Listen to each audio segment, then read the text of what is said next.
of anything if we don't take care of these. In times like these, we cannot fail to see the suffering around us, its causes, and our complicities. How can we be the peace? How can we best serve this moment that we find ourselves in? The only moment that we ever have to be alive in. Let's begin with gratitude for those who came before us, those who stood for this vision of a parliament at Holyrood, a place for the people, that it might bring about the good. Gratitude for your being here, the cells and organs of the body politic, knowing if you do not work well together, the body becomes sick. Being here is a privilege. Many will never have the chance to raise their voice in this dedicated chamber. You speak for them. This is a moment that will never come again. But isn't every moment like that? 4 minutes isn't very long when there's so much to say and only 400 words to say it. Time is precious, and these are urgent times. There is so much to do. I see this is how it is for you. If you knew you only had 400 words to say today, you would choose them well. Think carefully about the story you most want to tell, knowing words can cast a lasting spell to heal or harm. Reflection is a mirror that can help us see more clearly what we are and what we are here for. We're part of one life, working together, expressing our differences without enmity, knowing our commonality, so we can live the best of our humanity. Thank you. Thank you. Thank you very much.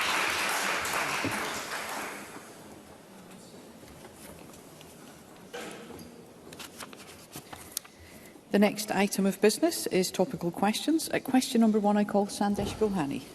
Thank you.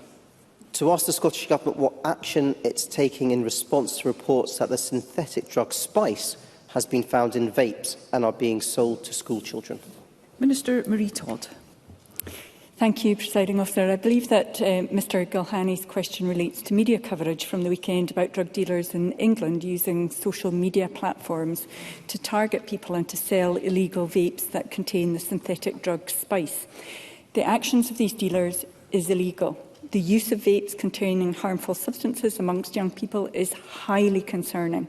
Social media platforms clearly have a responsibility to support law enforcement and prevent illegal activity on their sites that risks harming young people. And I know that the Minister for Community Safety and the Minister for Children and Young People are leading a new task force looking at online harms and have been engaging with the UK Government to look more closely at the Online Safety Act, which is of course reserved. As well as drug enforcement activity led by Police Scotland, the Scottish Government is taking forward substance use education work in our schools through Curriculum for Excellence.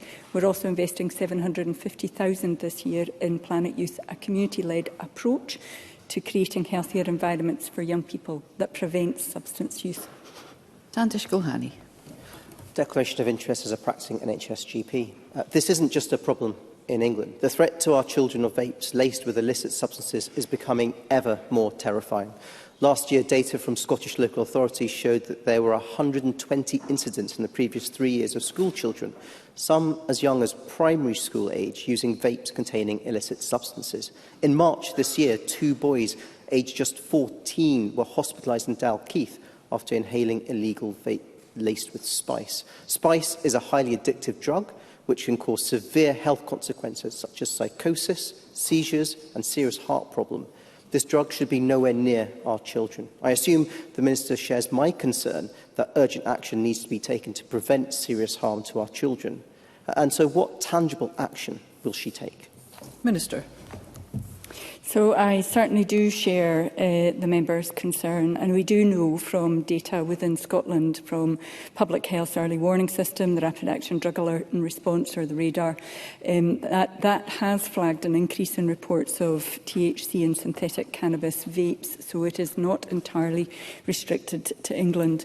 As I mentioned, whilst regulation of the internet remains a reserved matter, we have successfully engaged with the UK Government to strengthen protections for children in its Online Safety Act. Ofcom, as the regulator, have published codes of practice for online platforms of illegal harms and protecting children from harm online, and will continue to work with the UK Government and with Ofcom on implementation of the Act and to press for stronger protections to keep children and young people safe online. And the Scottish Government's Ministerial Online Safety Task Force, as I mentioned, led by the Minister for Children and Young People in the Promise, the Minister for Victims and Community Safety, is absolutely focused on strengthening our approach to keeping children safe online. Sandesh Gulhane. Potentially, spice could be a gateway drug to addiction. The Scottish Government cannot afford to be complacent. There's been a sharp increase in overall drug deaths in 2025 in the first quarter, over 33% more suspected drug deaths than the previous quarter. And the latest figures from April to June show that drug deaths rose 11% compared to the same period in 2014. Scotland, for the 7th year in a row, is still the drug death capital of Europe. Successive drug ministers have told us that drug consumption rooms save lives, yet there's no tangible evidence to support these claims. The facts are being ignored, and SNP are ploughing ahead with plans for another drug consumption facility in Edinburgh. And this simply won't help our children who are vaping and consuming drugs. Minister, is it not time that the Scottish Government took a new approach to tackling the drug death crisis in Scotland? Minister. So let me be clear with the member, as I have been many times before, that the safer drug consumption room isn't the only tool in our box that we are using, deploying against the dreadful toll of drugs deaths that we are experiencing in Scotland. It is one of a range of evidence-based harm reduction opportunities that we have, as well as the safer drug consumption facility, which actually doesn't cover vapes, so we've wandered off in quite a different direction. There is no potential for inhalation there. It's only an injection facility. But as well as that, we have widened access to treatment. We have increased the number of funded places to residential rehab. We have increased the capacity of residential rehab. We have rolled out a world-leading naloxone programme, which means that all of our frontline staff, like police, like ambulance, like community pharmacists, all have access to life-saving naloxone in the event of overdoses nearby. The member is correct. The figures from this year are alarming. The statistics out today of suspected drugs deaths for the first 6 months of the year show a 3% increase. And we're very aware of the risks that that poses, very keen to work with the UK Government on the issue of drug checking facilities, which I think will reduce the level of contamination that we're experiencing in the market, causing so much harm in Scotland. Claire Haughey. Thank you, Presiding Officer, and I remind Chamber that I am employed as a bank nurse by NHS Greater Glasgow and Clyde. The rise in the use of synthetic drugs is a concern, and RADAR has been clear that nitazines and synthetic opioids are highly dangerous due to their potency. Can the Minister therefore outline what steps can be taken to reduce the risk of overdose, for example through the use of naloxone kits, and how members in this chamber can help to inform people about the risks posed? Minister. The member is absolutely correct. So the increased prevalence of the new synthetic substances like nitazines is of real concern, not just here in Scotland, but across the whole of the UK and indeed globally. We are working hard to respond to the growing threat from these highly dangerous synthetic substances. They can be hundreds of times more potent than heroin, and they can increase the risk of overdose, hospitalisation and death. That's what we're seeing in our early statistics from the start of this year. We're working with partners to communicate vital information and advice. I would encourage anyone who might be affected to familiarise themselves with that advice, including the new nicotine alert that was issued by Public Health Scotland on the 12th of August. This stresses that whilst there is absolutely no safe way to take nicotines, there are ways to reduce the risk of harm and overdose. The drug purchased might not always be the drug that's expected to be. Harm reduction advice is to take the smallest amount you can, leave as long as you can between doses, and to make sure that there are people around who can respond in the event of an emergency. I'd also urge anyone who carries naloxone to consider carrying extra life-saving kits with them, because we know that because of the high potency of nicotine, repeat doses are very likely to be required. Paul Sweeney. Thank you, Presiding Officer. Product safety is at the heart of this issue, and of course these vapes are being marketed not as containing spice, they're marketed as containing THC. The Bath University study covered around 2,000 vapes across 114 schools in 7 regions in England, and found that contamination with spice ranged from 13% to 25% in the case of London and Lancashire. Would the Minister consider undertaking a similar discrete study in Scotland to understand the prevalence of spice contamination in vapes in schools in Scotland and ensure that we can then take preventative measures accordingly? Minister. So, as I said, we are aware from the radar system that there is spice in being detected in vape products here in Scotland as well. I'll certainly give some consideration to the idea of an academic study. I read with interest the study from Bath. Let me be absolutely clear though, selling Class B drugs like spice is already illegal. Selling vapes to children is already illegal, and using online social media platforms to target children and young people to sell drugs is illegal. Anyone who has information regarding people involved in the supply of illegal vapes should contact Police Scotland on 101 or Crime Stoppers. Thank you. Question number 2, Mark Griffin. Thank you, Presiding Officer. To ask the Scottish Government what its response is to reports that Scottish local authorities spent over £100 million last year on bed and breakfast and hostel accommodation for homeless people. Cabinet Secretary Shirley-Anne Somerville. The Scottish Government's ambition is to prevent homelessness as part of our housing bill and for every homeless households to have a settled home that meets their needs. The solution is to deliver more homes and to make better use of the homes we have. Last week, the Cabinet Secretary for Housing set out plans to invest up to £4.9 billion in affordable homes over the next 4 years. We are doubling the funding available for acquisitions to £8 million this year, so that councils and housing associations can purchase properties for those households who are spending too long in temporary accommodation. We will also invest an additional £4 million this year to expand the delivery of Housing First tenancies. Mark Griffin. I thank the Cabinet Secretary for that answer. The Cabinet Secretary will know that it costs councils around £11,000 to deal with each homeless application. With almost 4,000 homeless applications made in Edinburgh alone last year, does the Cabinet Secretary agree that councils should be able to spend the limited funds that they have on preventing homelessness rather than firefighting the effects of a house emergency? And how does the Scottish Government plan on supporting local authorities cover this increased cost, which is up 128% since 2020-2021? Cabinet Secretary.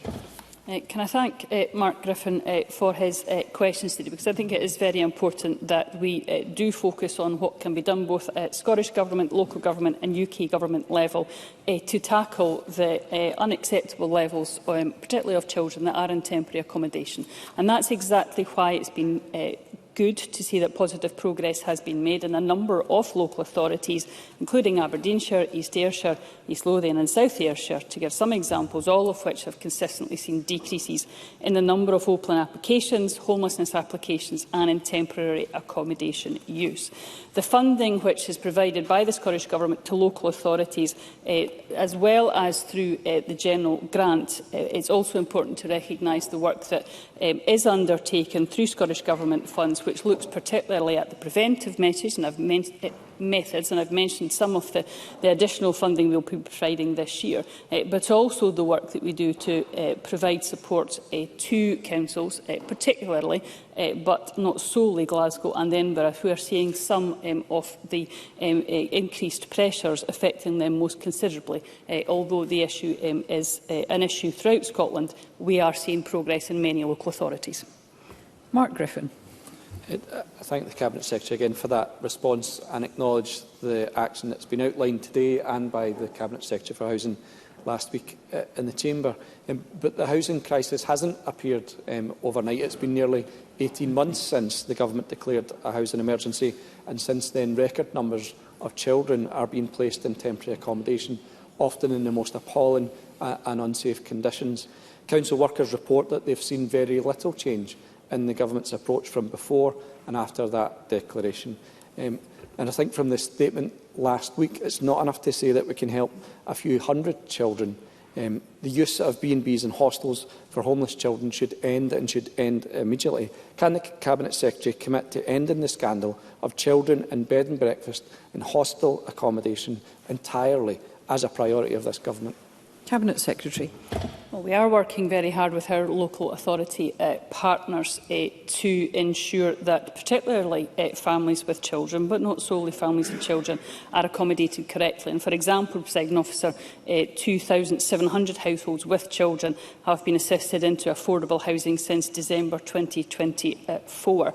And that is part of the work that the Government has been doing in our delivery of 139,000 homes, 99,000 for social rent since 2007.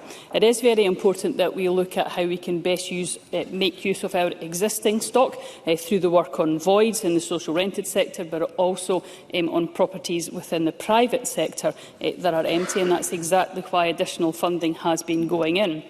And that's exactly why, on top of the work that the Cabinet Secretary for Housing announced last week, that clearly builds on the work that's already been undertaken on acquisitions, on empty homes, on voids, to ensure that we are delivering both for local authority and RSLs to support them in providing good, affordable homes. Helena Whittam. Can the Cabinet Secretary advise what further help can be provided to local authorities to maximise the use of actual housing for temporary accommodation versus using the totally unacceptable and below tolerable standard hotels? I have seen this firsthand when we disinvested from such accommodation in North Ayrshire when working in the homelessness team, making a monumental difference to the person being supported, providing a safer and more secure stopover whilst waiting for a permanent tenancy. And this reduced overall costs to the Council and improved the lives of those involved. Given the pressures on supply, this is now even more challenging, but fundamental for the dignity, along with deploying those really important prevention measures. Cabinet Secretary. Well, it is very important to ensure we do all we can with our local authority partners to deliver that affordable homes. That's exactly why the Cabinet Secretary for Housing announced last week a doubling of the acquisitions investment from 40 million to 80 million for this financial year. And we have again requested that councils prioritise the acquisition of family homes and to contact every household with children in quality temporary accommodation to establish whether those homes can be made permanent. Local authorities already have the ability to do so. There are many local authorities that use that was termed as flipping as a very useful piece of their housing policy. There are other local authorities that can do more in that instance. And it is very important that we look at what can be done, as I say, with the social rented housing that we have, but also the support that the Scottish Government is providing on top of the previous 40 million, now 80 million, to acquire more homes, as well as the building of additional housing in and of itself is very important. Thank you. That concludes topical questions. I'll allow a moment or two for front benches to organise before we move to the next item of business.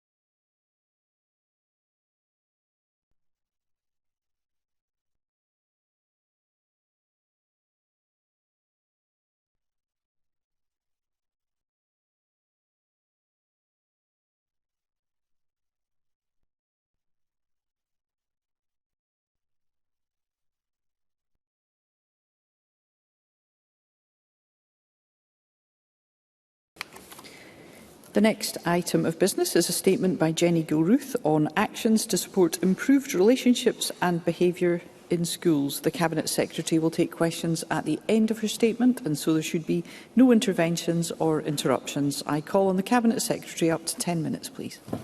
Presiding Officer. In May, I updated Parliament on the progress to deliver the National Action Plan on Behaviour and Relationships in Schools, which was published last August. And at that time, I committed to updating Parliament following the publication of new guidance on consequences. My statement today therefore fulfils that commitment. Nearly 4,000 school staff from all over Scotland participated in the Behaviour in Scotland Schools report, which published back in November 2023. That research captured the challenges in our schools, particularly post-pandemic. It highlighted a trend of worsening behaviour, challenges with communication in some of our youngest pupils, and a worrying increase in misogyny in schools. It would, however, be too easy to paint a relentlessly negative picture of school life in Scotland. For context, the majority of school staff reported generally good behaviour amongst most or all pupils. Indeed, as MSPs, we all have a responsibility not to seek to demonise a generation of young people. Let us all remember that these are the young people who lived through a global pandemic. But we must prevent violence and aggression, and we also must address the main issues which school staff identified as having the greatest overall negative impact, namely talking out of turn, hindering other pupils from getting on with their work, the inappropriate use of mobile phones. This is the evidence base which has informed the national guidance on consequences.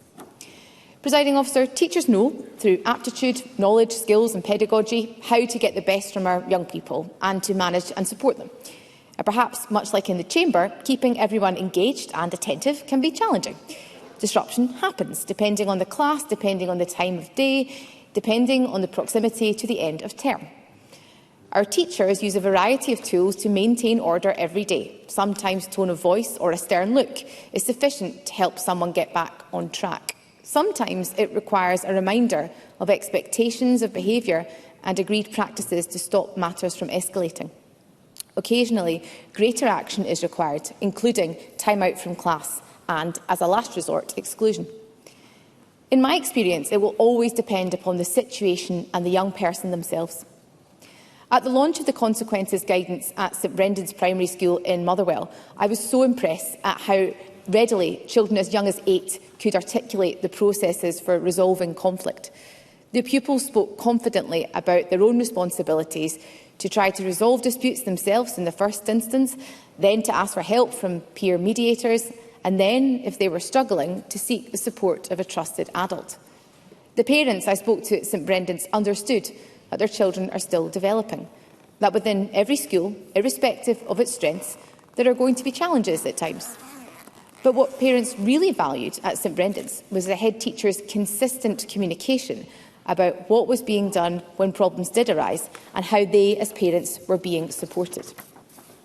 Parents at St Brendan's trusted teachers to take the necessary steps that were appropriate to the situation to keep their children safe and, in so doing, allow them to learn. Presiding Officer, the thoughtful practice exhibited by St Brendan's Primary School under the watchful leadership of head teacher Maura Oates can be found in schools all over Scotland today. The approaches that are used by staff at St Brendan's reflect the intent and purpose behind the national guidance, which has had direct input from teachers. Consequences are an essential part of a supportive learning environment. Setting boundaries for children and young people supports their development and, crucially, helps them to feel safe. Indeed, this mirrors good parenting advice and practice. It is clear that relationships and behaviour in our schools have changed post-pandemic.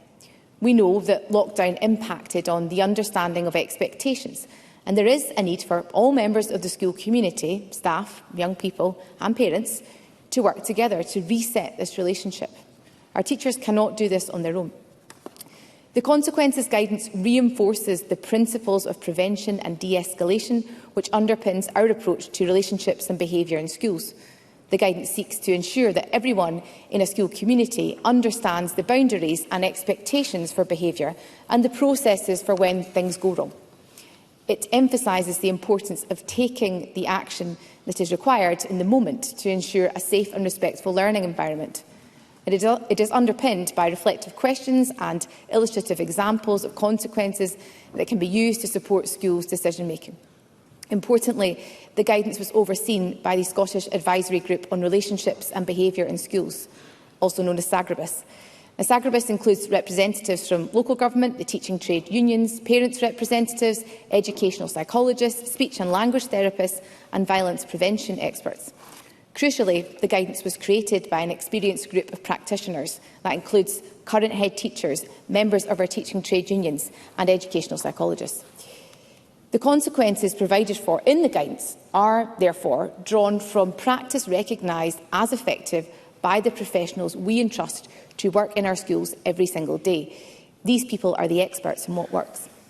The NASUWT have welcomed the publication of the guidance, which they say is, and I quote, an important step forward in our continued focus on driving down levels of disruption and violence in our schools. The consequences guidance published alongside an update on risk assessments to support schools with violent and aggressive behaviour. New guidance on risk assessments gives support to staff to identify and to assess risk associated with a young person's behaviour, and also to plan the actions which might be taken to control or mitigate that risk. The risk assessment guidance also contains a range of examples from schools from all over Scotland which staff can use and adapt for their own context. And while risk assessments should only be used in the most severe cases, where there is a foreseeable risk of harm or a pattern of behaviour causing concern, they are an important tool for ensuring appropriate strategies are in place to support a young person and to support schools to keep everyone safe. Presiding Officer, we also need to support implementation in our schools. So that is why Education Scotland have produced new online practical resources on relationships and behaviour. A programme of professional learning between now and December is being delivered, including bespoke sessions on the new guidance. Indeed, over the last 2 weeks alone, more than 350 staff attended a webinar on the consequences guidance and a further 169 attended a session on the new risk assessment update. However, the publication of the consequences guidance reflects only the latest progress in delivering our National Action Plan. Last year, alongside the National Action Plan, we published clear national guidance on mobile phones, on anti-bullying and on responding to racism and racist incidents. This is in addition to action on preventing gender-based violence in schools through the Gender-Based Violence Framework. This work, of course, has been further strengthened by the launch of the Digital Discourse Initiative, a resource that supports teachers to challenge online hate and disinformation, which we know is disproportionately impacting on women and girls in our schools. Now, of course, changing behaviours requires support, which is why we have put in place extra funding for training and support staff. Additionally, during this financial year, we have provided a further £29 million to recruit and retain staff to support children and young people with additional support needs. And we have increased funding to £186.5 million to help councils maintain teacher numbers. The National Action Plan, as members know, is a 3-year plan.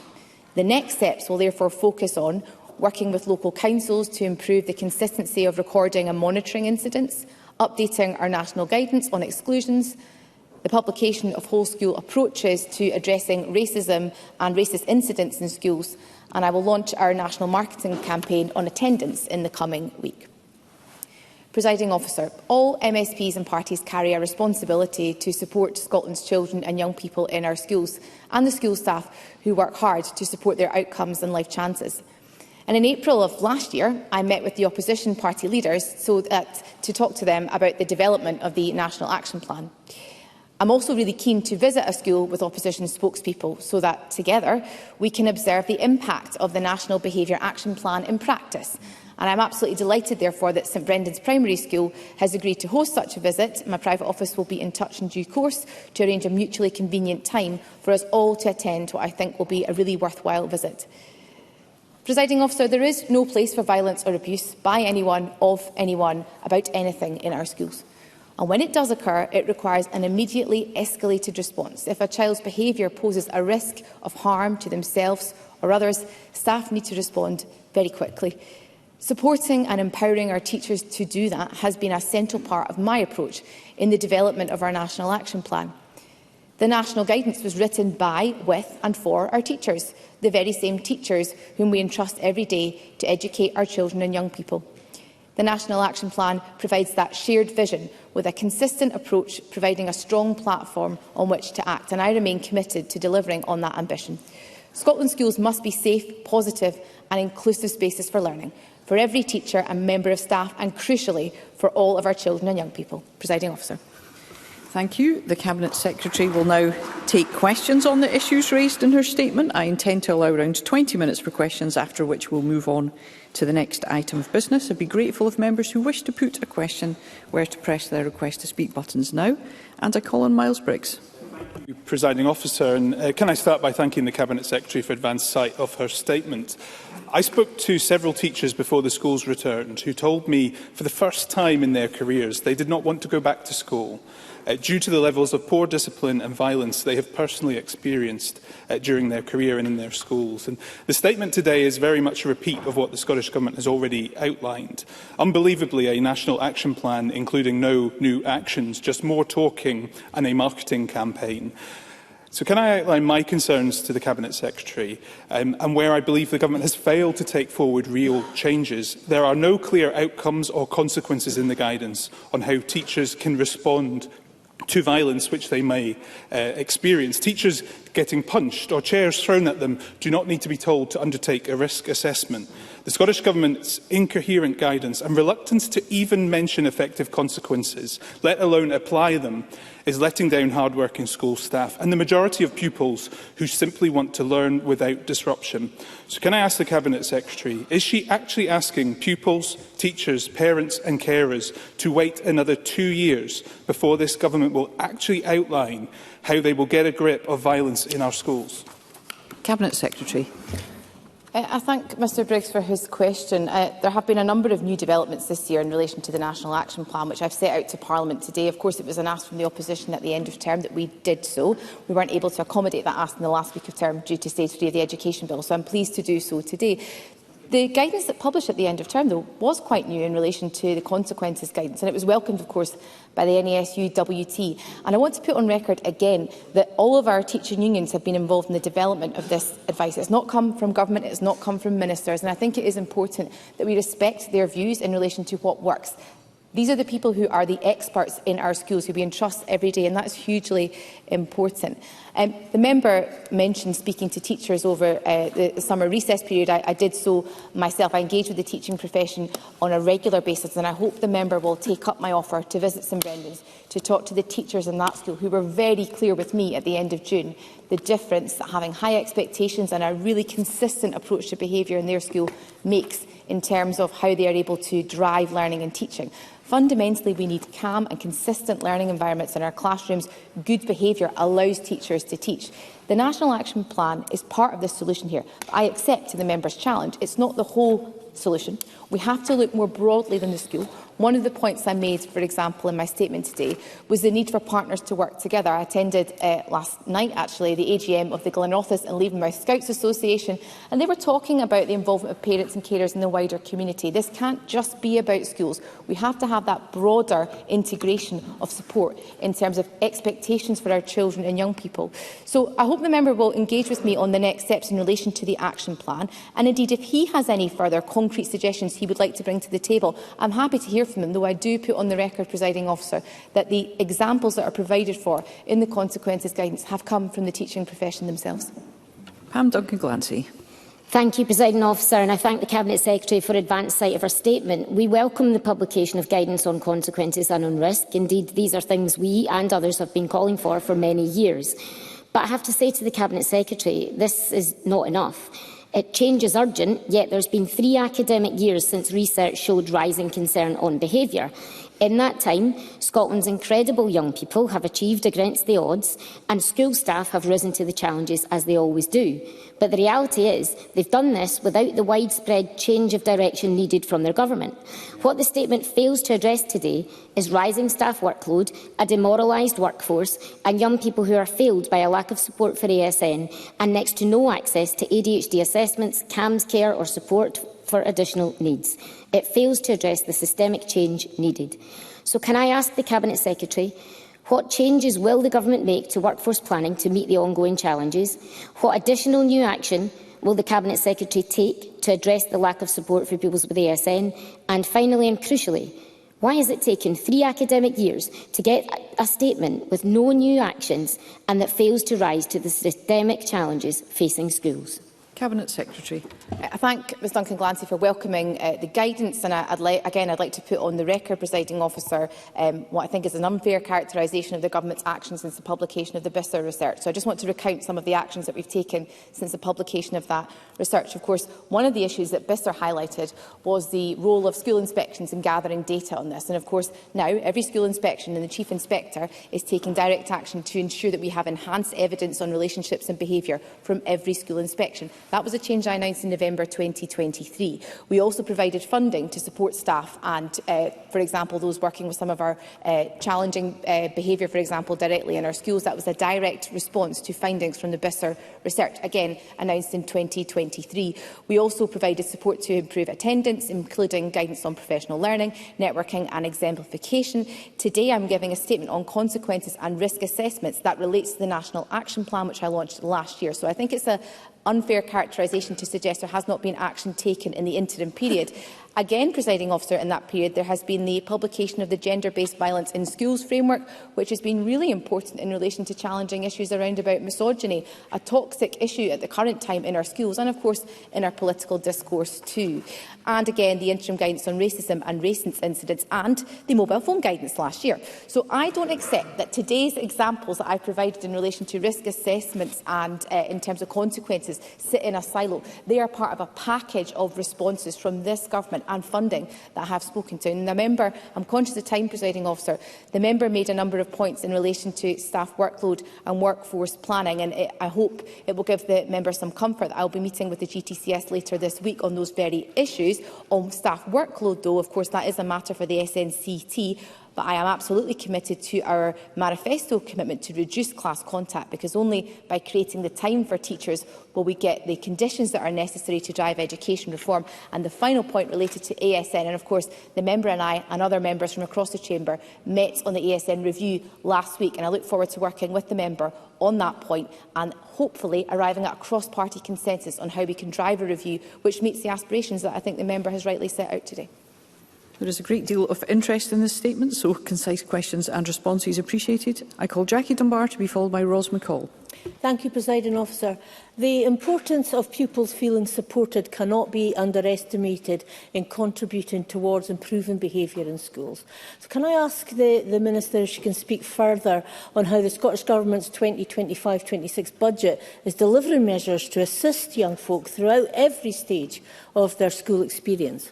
Cabinet Secretary.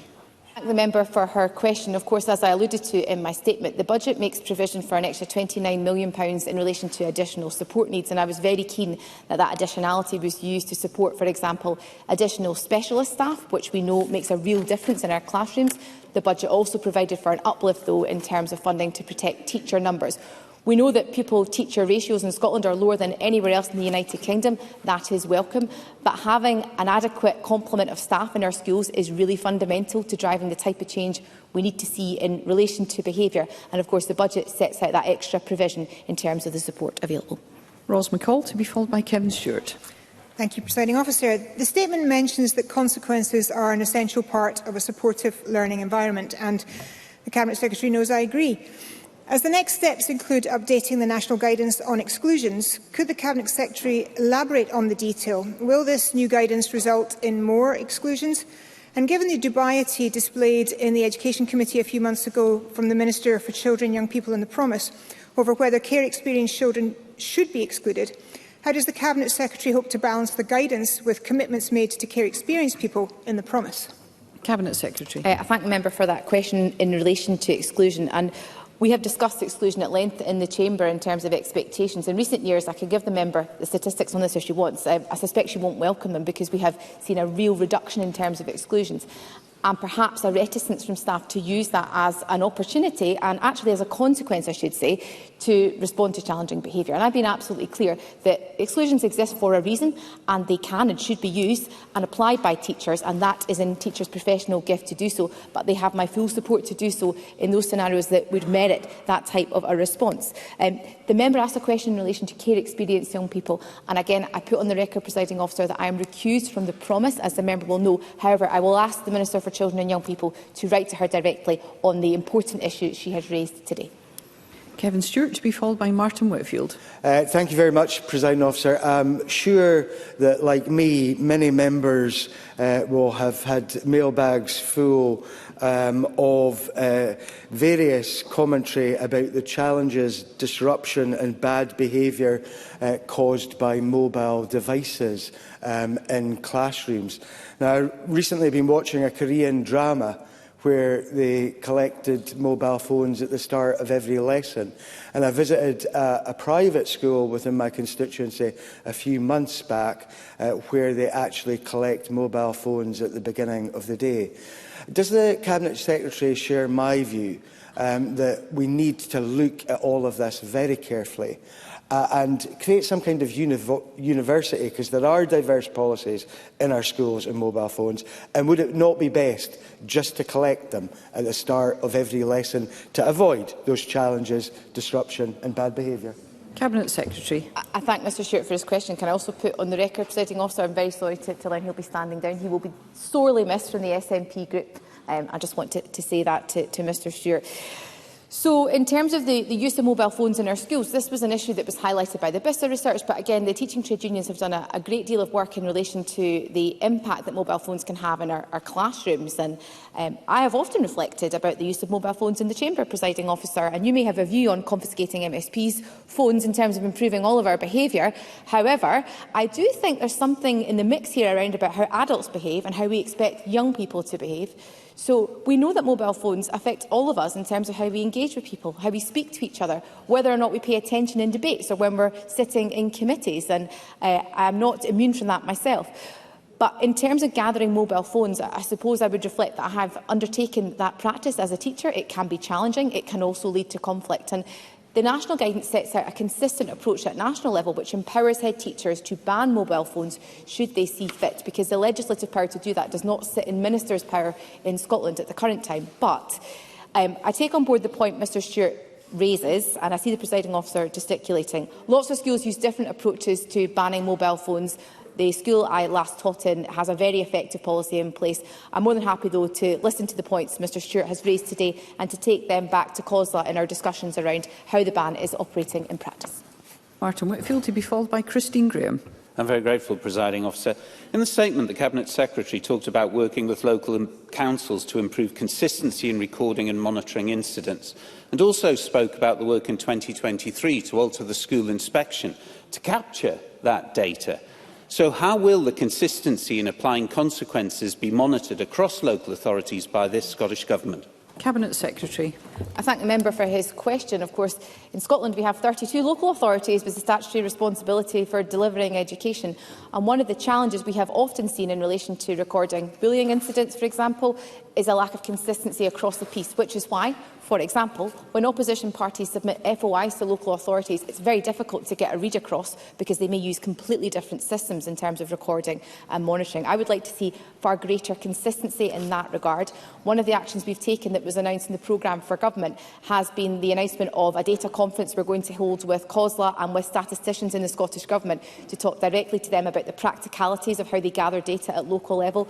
But we're also having discussions, in fact, later on this afternoon with the Education Assurance Board along with local government to talk about CMIS operability, because, as the member will know, as a fellow teacher like me, CMIS in different local authorities has different operability, and that may change the way in which incidents are recorded, and in so doing not allow us to have that consistent look across the piece. So I accept the point the member has raised today, but I hope he will take some comfort from the action we are taking in relation to the Data Summit and the work I'll be undertaking later this afternoon with the Education Assurance Board.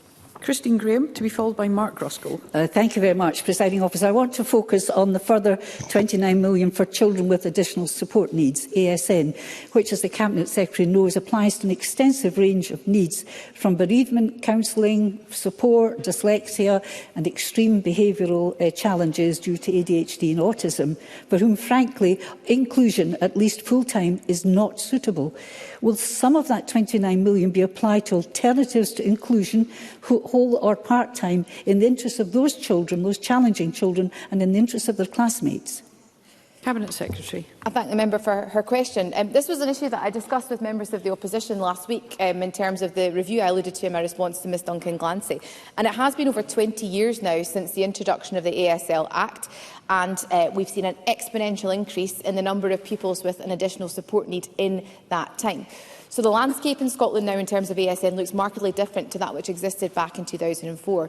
To the member's point on the £29 million, I've been very clear with our engagement with local authorities. My expectation is that that will be used for specialist staff. And the member talked about it being used to support bespoke approaches. I've seen a variety of different approaches that local councils and head teachers use at the current time, including, for example, taking small groups of children out of class to provide them with that bespoke, tailored support. Some of it is used from the PEF funding at the current time, and my hope and expectation is the £29 million the member has mentioned today is used to employ additionality in terms of those specialist staff in our schools. Mark Ruskell, to be followed by Willie Rennie. The principle of consent is an essential part of effective sex and relationships education and can help tackle issues of behaviour and violence at their root.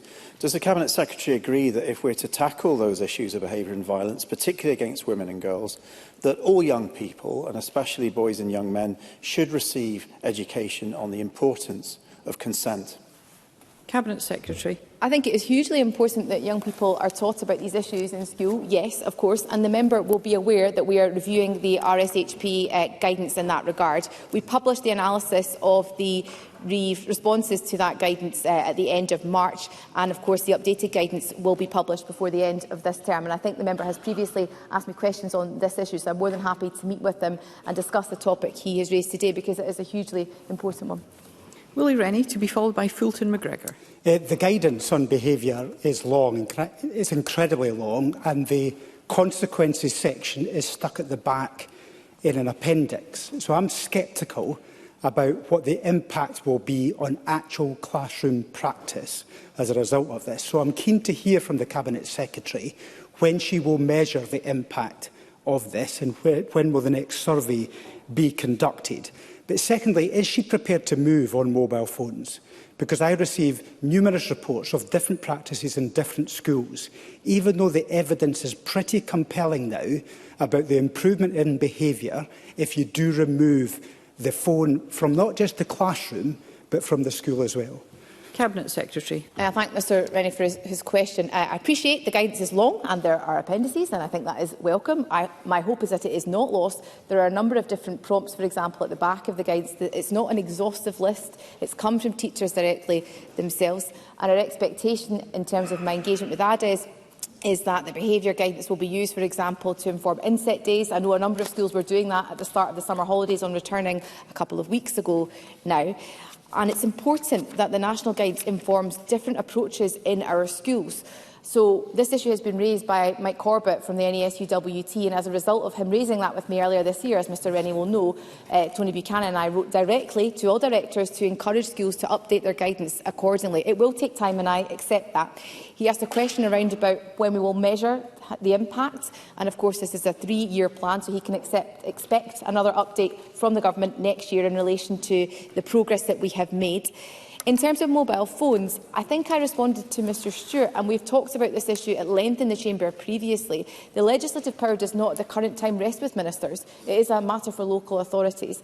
And I've been really clear that we trust our head teachers to take decisions around about mobile phones. However, I also accept Mr Rennie's point about it improving educational outcomes in our classrooms. And every head teacher who I've spoken to who has carried out a ban has seen a direct correlation between an improvement in terms of learning and teaching. So I will take the point the member raises away today, but we've been very clear in the national guidance that I support, and certainly the government supports, a mobile phone ban. Fulton McGregor, to be followed by Douglas Ross. Thank you, Presiding Officer. Over recent years, my office and I have received an increased number of queries relating to bullying within schools. Indeed, just yesterday at one of my surgeries, I had a constituent in who had to move her child primary school due to extreme levels of bullying that were having a very detrimental impact on the young person's well-being. I know the Cabinet Secretary herself has always been clear that bullying is not acceptable and worked on this issue even before she entered government. So can I therefore ask her for an update on plans to tackle this within our schools and how it sits within the National Action Plan that she has today updated us on? Cabinet Secretary. I thank Mr McGregor for his question. I'm very sorry to hear the examples that he has cited today, and again put on the record, Presiding Officer, that bullying of any kind is unacceptable and must be addressed promptly and effectively. And back in November of last year, we published updated anti-bullying guidance, Respect for all adults who are working with children and young people. That refreshed guidance brings together the updates to the previous version of Respect for All that we had published back in 2017, as well as additional guidance on recording and monitoring, which is another issue that has been raised today. It really aims, though, to encourage a proactive and an inclusive approach to anti-bullying and supports all adults working with or caring for children and young people to create inclusive environments where bullying is not able to thrive. We've also updated, though, the national definition of bullying to simplify language, as it's been a challenge at times in terms of recording, and that will also give the provision of more examples of what is and what isn't bullying to help provide that exemplification. But if Mr McGregor would like to write to me with more examples, I'd be more than happy to correspond with him or to meet with him to discuss the issues that he has raised today on behalf of his constituents. Douglas Ross, to be followed by Rona Mackay. Thank you, Presiding Officer. The Cabinet Secretary mentioned the earlier statement she gave in this chamber in May about this issue, and during that exchange I asked her about supply teachers in particular and the group Teachers for Permanence. She responded to that question. I then followed it up again on the 11th of June at the Education Committee, asking when the Cabinet Secretary would meet with Teachers for Permanence. She said at committee, "I am scheduled to meet with the group's members shortly. You raised this with me in the chamber and I am scheduled to meet with them in the coming weeks, I think before the end of term." I've spoken with Teachers for Permanence this afternoon. Not only do they say the Cabinet Secretary has not met with them, they have had no correspondence with the Cabinet Secretary since November of last year. So why is the Cabinet Secretary saying she will be meeting with this group when they have not heard from her? And does she agree she should meet with them as a matter of priority? Cabinet Secretary. Gently say to Mr Ross the final statement he made there in relation to correspondence since last November is not accurate. There has been consistent correspondence between my private office and the group the member has outlined today. My special advisor has contacted them during summer recess and we have not heard back from the group. So we have tried repeatedly to obtain a date to meet with the group. I have on the record now 3 times committed to doing so, but they have not yet replied. So I put that on the record today, and if Mr Ross would like, I can share details of that correspondence and our attempts to arrange that meeting, because I'm very pleased to have the meeting that I have already agreed to. Rona Mackay, to be followed by Sharon Dowie. Thank you, Presiding Officer. Violence against women and girls has no place in Scotland's society, and the opportunity to establish this precedent in the classroom is an important step in tackling this issue. Can the Cabinet Secretary advise on the ways in which Scottish Government investment and guidance are contributing towards addressing gender-based violence in schools? Cabinet Secretary. The Government is absolutely clear that harassment or abuse of any form, whether that's in the workplace, in our schools or in the home, is completely reprehensible and has to stop. So the conduct and behaviour of perpetrators needs to change if we are to end harassment and abuse. We have to tackle those underlying attitudes and inequalities that perpetuate that type of behaviour. As I alluded to earlier, Presiding Officer, we have published a national framework for schools to help tackle sexual harassment and gender-based violence. And of course, we're also funding the Time for Inclusive Education's digital discourse initiative to ensure it remains free for schools to access. And that's really important. I was in Stonelaw High School earlier this year at the launch of that initiative, talking to teachers and to young people about their experiences of behaviour online. So it's really important that new resource supports our teachers to challenge online hate and disinformation that we know, as I mentioned earlier, is impacting on our girls and female staff in our schools disproportionately. Sharon Dowie. Presiding Officer, I attended the Government's Youth Violence Summit, where young people themselves told the Cabinet Secretary that actions must have consequences. The latest Scottish Government guidance says teachers should make eye contact and use hand signals to address bad behaviour, and that exclusion is a last resort. Eye contact and hand signals are not consequences. So can the Cabinet Secretary tell the young people we met what the consequences for abusive behaviour in the classroom actually are, and does she think a pupil who should be excluded if they physically attack a teacher? Cabinet Secretary. Well, difficult to comment on individual circumstances. Yes, my expectation would be that they would be excluded in relation to the point the member raises there. The guidance does set out a number of different approaches to classroom management. Eye contact is an approach to classroom management. I also observe it is an approach to how we all manage ourselves in this chamber. If we didn't have eye contact, we wouldn't be able to talk to each other. And part of this is about improving relationships in schools with our young people and staff. The member talked about examples. There are a range of different examples included in the consequences guidance. For example, being educated elsewhere in the school for a period of time to allow matters to calm. time for planning or for additional staffing or alternative placements to be put in place, exclusion from schools, which we have discussed previously, and the risk assessment guidance and safety planning, of course, if appropriate, that may have mitigations that are restrictive or limiting for the pupil concerned. And Ash Regan. Sir, we know that smartphones in schools are harming mental health. This is no longer just a debate. We know that this is the case. They're disrupting our classrooms, they are driving bullying, and they're exposing pupils to adult content, which is very, very disturbing.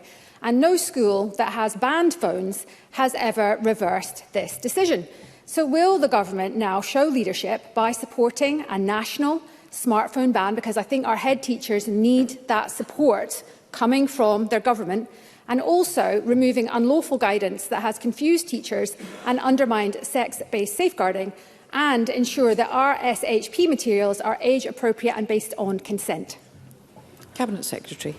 I thank the member for the question. I didn't quite catch the end of the question, so I'm happy to write to the member on that point. In relation to the mobile phone guidance, I discussed this in my response to Mr Rennie. We've been very clear as a government that should head teachers see fit, they will be supported by this government to ban mobile phones. But fundamentally, the position the government has taken throughout this process has been that we trust our teachers to take those decisions, and that is a decision at the current time that I stand by.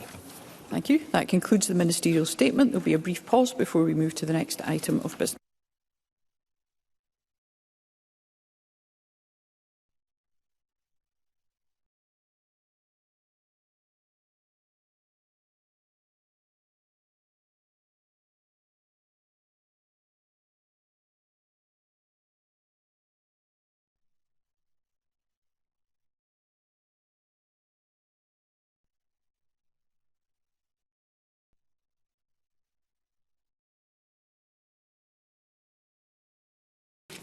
Okay, the next item of business is an urgent SPCB question, and I call question number 1, Douglas Ross.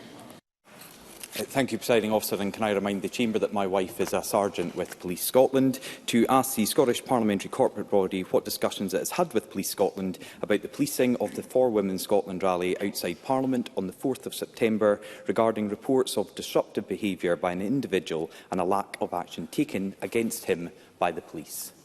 Claire Baker. Thank you, Presiding Officer. I can tell the member there was an immediate debrief from the Parliament's police unit after the For Women Scotland rally and counter-protest by Cadbury against hate speech. In the debrief, the Parliament's police unit advised on the steps they had taken to manage interaction between both groups. This included, following a request from For Women Scotland, the Parliament's police unit did ask the Cadbury against hate speech to turn down the volume of their music, a request which the police told us was complied with. It is for the police unit to balance the rights of protesters outside the building. Douglas Ross. I want to say from the outset, I am the strongest possible supporter of our police. They do an extremely challenging job in difficult circumstances right across the country, and particularly so here in our Parliament. But the images and the response last Thursday begs many, many questions. Instead of dealing with the problem, it looked like the police assembled a protective cordon around this individual to allow him to disrupt an organised rally that was trying to get a message across to this government. There was controlling and intimidating behaviour by one individual against those at the rally that was facilitated by the police. And Joanna Cherry KC has said that Police Scotland seemed unaware of their positive duty to facilitate the right to protest and speech. So can I ask the member on behalf of the corporate body, what further work and response does the corporate body expect from Police Scotland, and does she agree there should be a full statement from Chief Constable Joe Farrell, who has been silent on this issue, and at the very least there should be an apology from Police Scotland to For Women Scotland? Claire Baker. Claire Baker. I understand the strong feelings around this issue, and the member has outlined his understanding of what happened outside. It is for the police to interpret that behaviour, and the issues that are raised are better directed to the police. The Parliament is responsible for security inside the building, but once it is outside, it is the police who make decisions and have to deal with protests outside. It's helpful if organisations let us know they're having protests, and For Women Scotland did let us know, and that was helpful. But once the event starts to take place and it's outside, it is the police's responsibility and their decision-making. Ross. I understand what the member is saying about it being a police responsibility, but she also accepted in her opening response that there was a full debrief immediately after. Therefore, the Parliament is involved. And just today, we've had reports of a protest outside Parliament that was interrupted by constant tooting of a car horn, and the driver of that car was told to desist, and they did. So there are options available to the police that were clearly not taken last week. But can I ask the member on behalf of the corporate body about the Parliament's own protests and demonstrations at the Parliament policy? It states in here that there is a power of the Parliament to move the location of a protest to another part of the estate if the protester is asked to do so by a parliamentary official or a member of the Parliament's police unit. This would avoid obstructing others' use of the estate, or if it becomes evident that the protest is causing a safety risk to yourself or others. Has there been any discussion by the corporate body about Parliament using that power last week, why it wasn't used, and why this one individual was allowed to continually disrupt a peaceful protest that attracted hundreds of people in support of four women in Scotland? Claire Baker. The members referred to our protest policy. Within the protest policy, there are certain areas of the building which would be restricted, which includes the canopy to the building, and that's to ensure safe entry in and out of the building. Beyond that, it is the responsibility of the police to carry out policing of the area. We do meet with the police on an annual basis as a corporate body, but the security team do meet regularly with the police several times a month to discuss the protest activity and other activities that are relevant to the Parliament. But I emphasise again, it isn't for the Parliament to direct the police on their decision-making, and if there is any criminality that is taking place, it has to be referred and reported to the police. Thank you. I've got a number of members wishing to ask supplementaries. I want to get them all in. They will need to, though, be brief. I call first Jackie Bailey.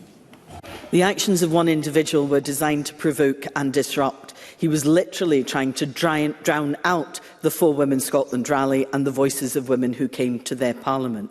The decibel level of the music played will have breached environmental health standards, and I can assure the corporate body that the volume was being turned up, not down. So could I therefore ask the corporate body not just to meet with Police Scotland, but also to meet with Edinburgh City Council so that protocols can be agreed to stop a repeat of the antisocial behaviour from this individual?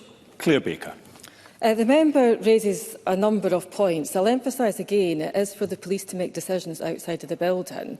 In terms of the activity that happened last week, the debrief that we received from the police said that the police made a request for the music to turn down and that it was complied with. I myself wasn't outside the building, so I can't give support to that or not support it. That's the information we have from the police. There is always a balance to be made outside Parliament. We are an open, inclusive Parliament, and at times there will be protest and counter-protest. I understand there are events outside today where there's protest and counter-protest. It is not for us to make a judgment on the activities that are being protested about outside or the issues that are being raised outside. It's for us to have a balance and make sure that people can protest in a peaceful manner. Thank you. Pam Gosel. I attended the For Women Scotland rally held outside the Parliament last week. It was a peaceful protest. Unfortunately, it was disrupted by a counter-protester who does not appear to have got permission to protest outside Holyrood like everyone else required to. This seems to be a breach of the Scottish Parliament's own rules, yet no action was taken against the protester. That women who were protesting to protect their rights in Scotland appear to have been treated differently to trans rights activists can give rise to perceptions of bias about the enforcement of these rules. That is an unacceptable situation for the Scottish Parliament to be in. So can I ask what action has been taken by the parliamentary authorities to ensure that everyone is being treated equally under the law? Claire Baker. Thank you. So, as I said, our protest policy is in place, and that's there to ensure that everyone can take part in protest in a safe environment. As I already said, For Women Scotland did inform us that they were planning to come outside the Parliament, and we do appreciate that, and we appreciate foreknowledge. Organisations or individuals don't need permission as such to protest outside the Parliament, and it's for the police to decide when someone is making a legitimate protest. I'm going to have to say again, it is for the police to decide how things are managed outside the building. We will have discussions with the police if we know protests are happening, and will advise. So we were aware that For Women Scotland did make us aware that an individual was expected to come along to the event. that could be challenging to them. We gave that information to the police. It's up then to the police to decide what to do with that information. Jeremy Balfour. Presiding Officer, a number of female constituents from Lothian have been in touch telling me that they felt unsafe, insecure last week because of the behaviour of this one individual. Does the member, on behalf of a corporate body, agree with me that the behaviour of the individual in question was totally unacceptable and that women should be free to advocate for their rights without fear or abuse? Rebecca. Yeah, as I said, it's a balance between everybody being able to advocate for their rights and their feelings outside the Parliament. If people felt intimidated or threatened at the event, they should speak to the police officers who are on duty, and they can make a complaint in future if they feel that is, if it's a criminal offence. Unless a criminal offence has been committed, the police are there to ensure that safe protest can take place, and we need to balance the rights of everybody who comes to the Parliament. Regan. Thank you, Presiding Officer. I was also a speaker outside at the For Women Scotland rally last week. I did approach the police who were on duty at the time and requested that the volume be reduced so that everyone could be heard, and I was told that that was not going to be possible. At the same time, there were other protests there. Mothers for Palestine were seeking to read out the names of dead babies, a solemn and peaceful act. They were also being drowned out by the noise that was being created by the counter-protester. And both of these groups, mainly women, were subjected to very dangerous noise levels. We recorded them of being up to 116 decibels from one man with a sound system who was positioned directly between us all. So I think there are questions for police here, although I accept Claire Baker is not able to answer for them. Why did they permit that proximity? Why did they fail to act when safe limits were being breached? And what steps will the corporate body take with the police to ensure that women who are exercising their democratic rights are properly protected in the future? Claire Baker.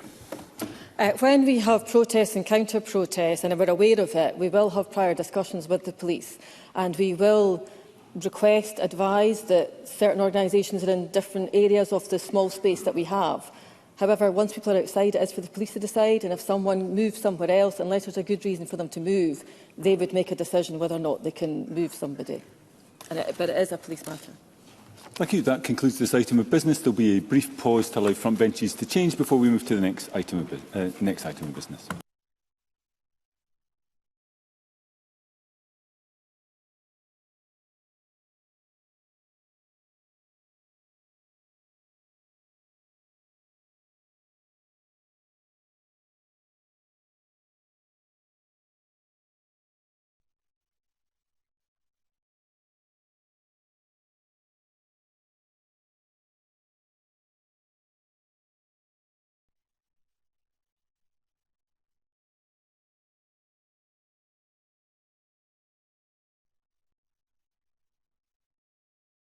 Okay, the next item of business is a debate on motion 18763 in the name of Fiona Hislop on 20 years of Scotland's railway providing a strong platform for the future. I'd invite members wishing to participate in the debate to press the request to speak buttons now or as soon as possible. And I call on Fiona Hislop to speak to and move the motion. Cabinet Secretary, around 13 minutes, please. Presiding Officer, I move the motion in my name. Scotland's public transport system provides a cleaner and greener alternative to the private car and is a key enabler for growth and opportunity. And it provides vital links for people to live, learn, earn and socialise. And Scotland's railway is at the forefront of this. The railway supports vital connections between our cities, our communities, our businesses and showcases much of what Scotland has to offer. And the railway is an integral part of our nation's economy and well-being, and I pay tribute to all the people who work on our railway. 2025 marks 20 years since rail powers were devolved at executive level to the Scottish Government, and this was a significant step in devolution and a key milestone which helped us deliver the success which is Scotland's railway. And as the UK Rail Minister, Lord Hendy, has said, Scotland's integrated approach, which is underpinned by the alliance between ScotRail and Network Rail, has delivered a more cohesive railway system, one that has been delivered through the greater integration of the management of track and train working together as a whole system. Now, today is an important moment to reflect on the achievements delivered by Scotland's Railway on behalf of the people of Scotland. And going forward, our focus remains on delivering further improvements to encourage more people to switch from their car and to choose more sustainable journeys. And by making rail services more affordable, accessible and inclusive, we are delivering on the core principles of our national transport strategy. Willie Rennie. Willie Rennie. While the Cabinet Secretary is on to improvements, can she give us an update on when she plans to give some positive news about the new rail development, new railway station at Newborough? She had a very good visit to Newborough some months ago, and she was supposed to be receiving advice towards the end of May. We're just very keen to hear a positive news about the next steps. Cabinet Secretary. So I did indeed have a very good visit to Newborough and heard the passion of the community there. I've made clear to my officials that I would like their advice as soon as possible. I understand the work is ongoing and obviously has been supported with government funding to help get it to this stage, but I'm expecting that advice fairly soon. So, since 2007, this government has invested over £12 billion in rail infrastructure. Our consistent policy of maintaining a rolling programme of electrification has delivered 574 kilometres of electrified track, enabling greener and more efficient journeys. And over the past 20 years, the Scottish Executive then, and Government now, has funded the construction of 25 new stations across Scotland and reopened 4 previously disused lines, reconnecting communities across Scotland. These projects don't just improve infrastructure, they improve lives. And I do recognise that going back over the last 20 years, a number of valued improvements to our railway were initiated by previous administrations, which we inherited in 2007 and successfully delivered. Airdrie to Bathgate and Stirling, Dunblane and Alloa have connected communities across the Central Belt. And of course, the Edinburgh to Glasgow Improvements Programme has delivered not only modern electric trains, but the impressive transformation of Haymarket and Glasgow Queen Street stations on this flagship route. Indeed. Sue Webber. Thank you, Cabinet Secretary, and thank you, Presiding Officer. The east-west lines that you discussed there briefly, Cabinet Secretary, I was wondering if you'd comment on perhaps the need for the Amon Cord to really vitalise and bring back to life that lemming of a station of Edinburgh Gateway that is largely unused. Always through the Chair. Cabinet Secretary. So we recognise the previous work on Egypt and the recommendations of the Amon Cord. There are ongoing electrification taking place, particularly the Haymarket to Dalmeny, and I saw that in person when I travelled last Friday to Fife to announce the electrification in the Fife area. Now, this week we celebrate 10 years since the Borders Railway line reopened, and it had been closed for nearly 50 years. The Borders reopening has transformed the economy and attractiveness of the local area and improves lives. Last year, we opened the Leavenmouth rail link, with Leven and Cameron Bridge and their active travel network finally reconnected to Scotland's rail network with direct services to Edinburgh via Kirkcaldy. And in May, the ScotRail introduced a second train each hour via Dunfermline and the wider Fife network, providing additional journey opportunities. And I know during this debate we will hear ambitious calls for more stations, as we already have, on more lines, but I doubt I'll be able to address them all in my closing, but I will try to. And it has now been, if I can move on just now, it's now been 3 years since the Scottish Government took the decision to end the Behaviour ScotRail franchise and 2 years since the Circle Caledonian Sleeper franchise. Both operators are now in public ownership and under the direction of Scottish Rail Holdings, and we've seen continued improvements as a result of public ownership.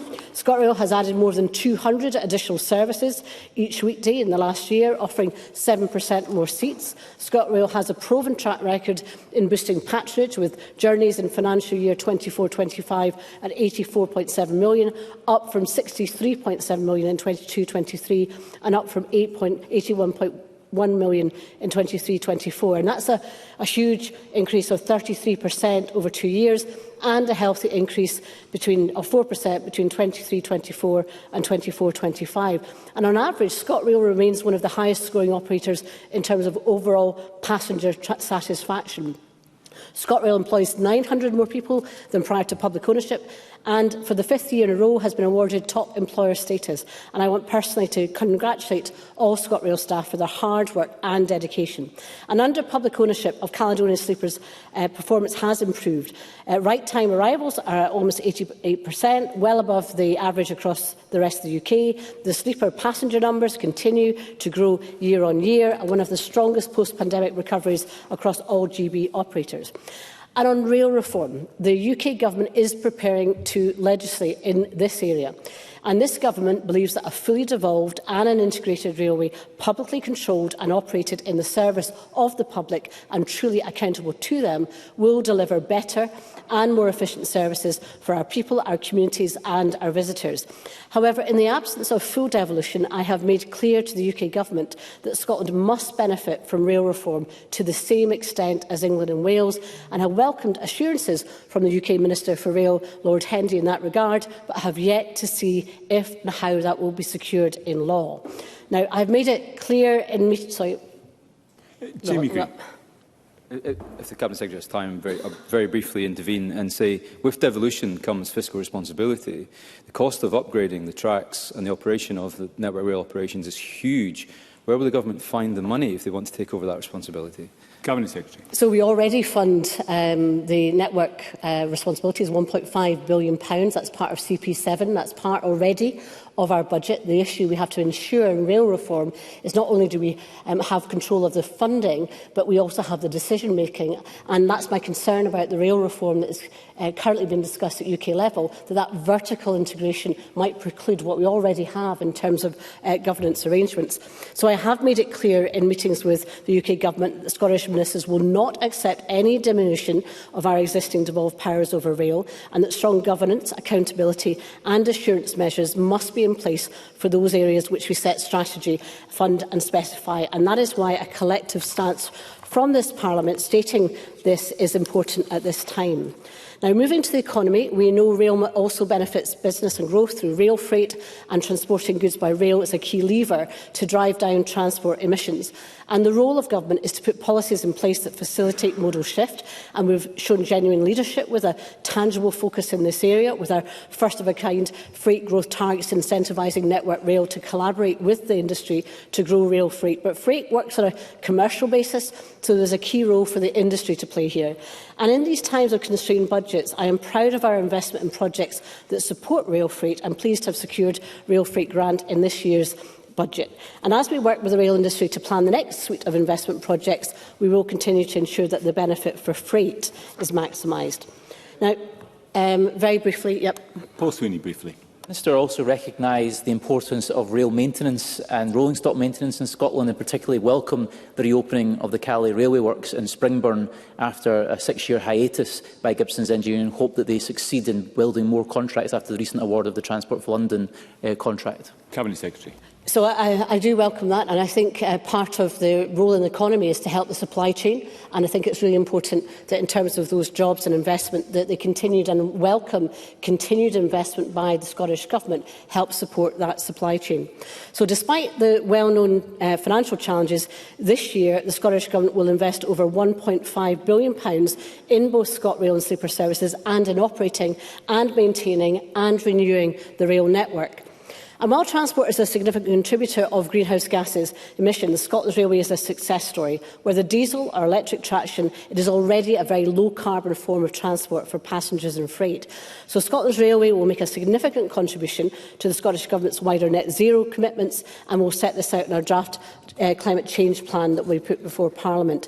Looking forward, we continue to invest to modernise Scotland's Railway. Over 75% of passenger journeys are already made on electric traction, and building on our record of delivery of electrification from last year, railway passengers enjoyed new electric services on the Glasgow to Barrhead line, which completed in December 2023. This year, we're delivering works to electrify the railway line between Dalmeny and Haymarket, completing the £144 million East Kilbride enhancement project. And just last week, funding was announced to electrify key routes on the Fife and Borders line, delivering modern, reliable trains. And these infrastructure enhancements are enabling works that will allow a new zero-emission fleet to be introduced. And in autumn, we will publish a refresh of the Rail Decarbonisation Action Plan, setting out a credible plan to deliver decarbonisation in a proportionate way that achieves best value. And Scotland's Railway must capitalise on its existing skills and identify and create opportunities to upskill the current workforce, retraining individuals from other sectors and investing time in the future workforce, future-proofing Scotland's Railway.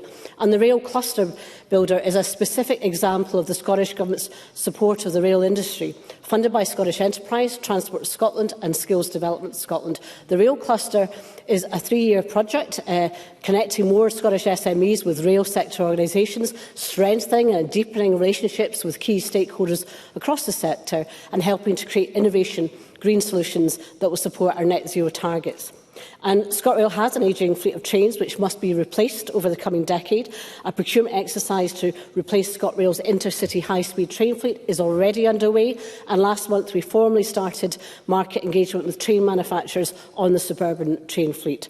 And the trains will enable level boarding, will be more energy efficient, helping to reduce emissions and operating costs, and will meet modern passenger expectations better.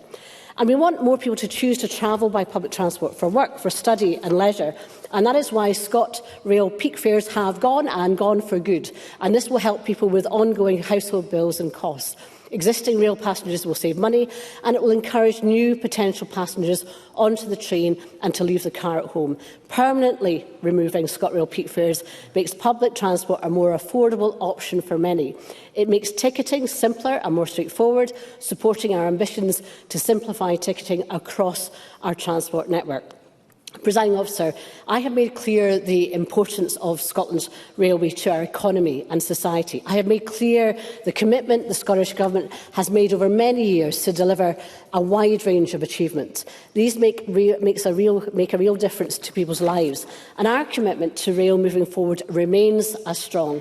And as we mark 20 years of devolution in Scotland's railway, I commend this motion to this Parliament.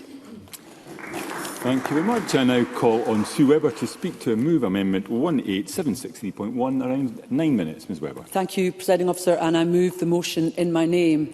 And I think we can all agree upon the importance of rail to Scottish economy and Scottish business, such as in the transportation of whisky and fresh produce, as well as the importance of rail to the future decarbonisation of transport. And it also plays a key role in Scotland's social development. Our railways have been long been a backbone of our communities, linking people to work, education and leisure, while offering a critical environmental alternative to car travel. But rather than simply celebrating past achievements, the Scottish Conservative Amendment today calls for a forward-looking strategy that ensures the needs of the public and the wider economy are met.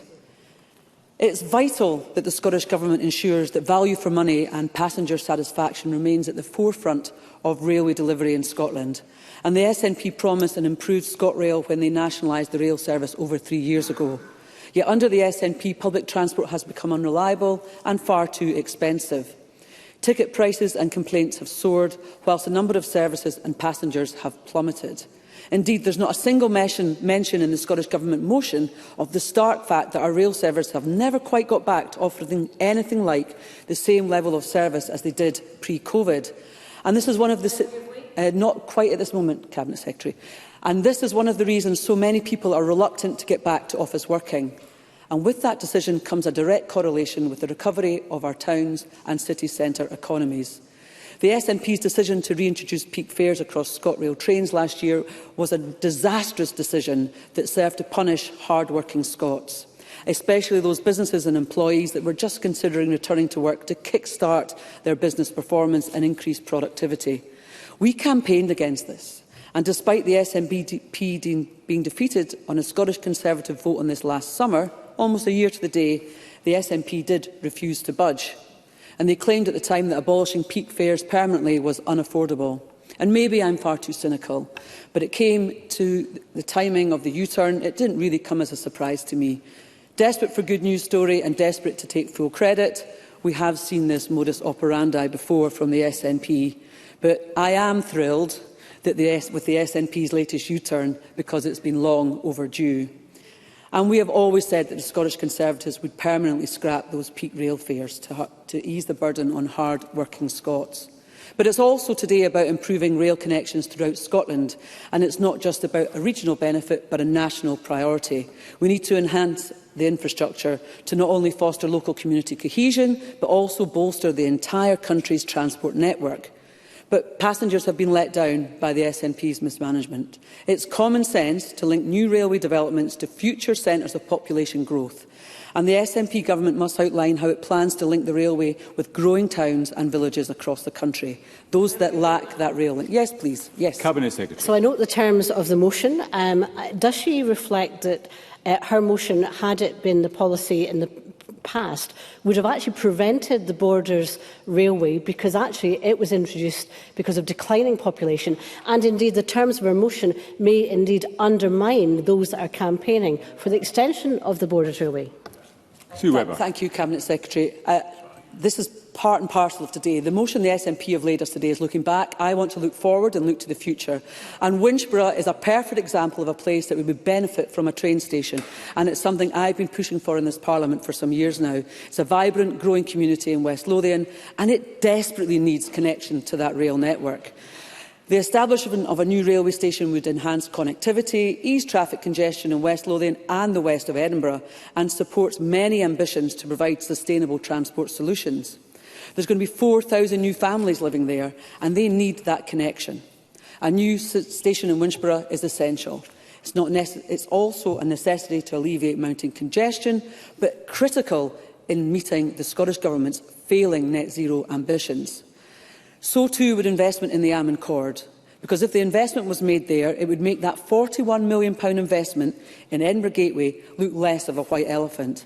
Connecting services from Fife to the west of Scotland, with all of the new houses being built in West Edinburgh, I know commuters are crying out for this to be considered. But there is no future plan today. We're celebrating stations that have come into service. There's no details of what stations will come in the future. Blindwells in East Lothian will see 10,000 new homes, and despite the East Coast Main Line running through this stretch of an ever-expanding commuter area, there are only one train per hour.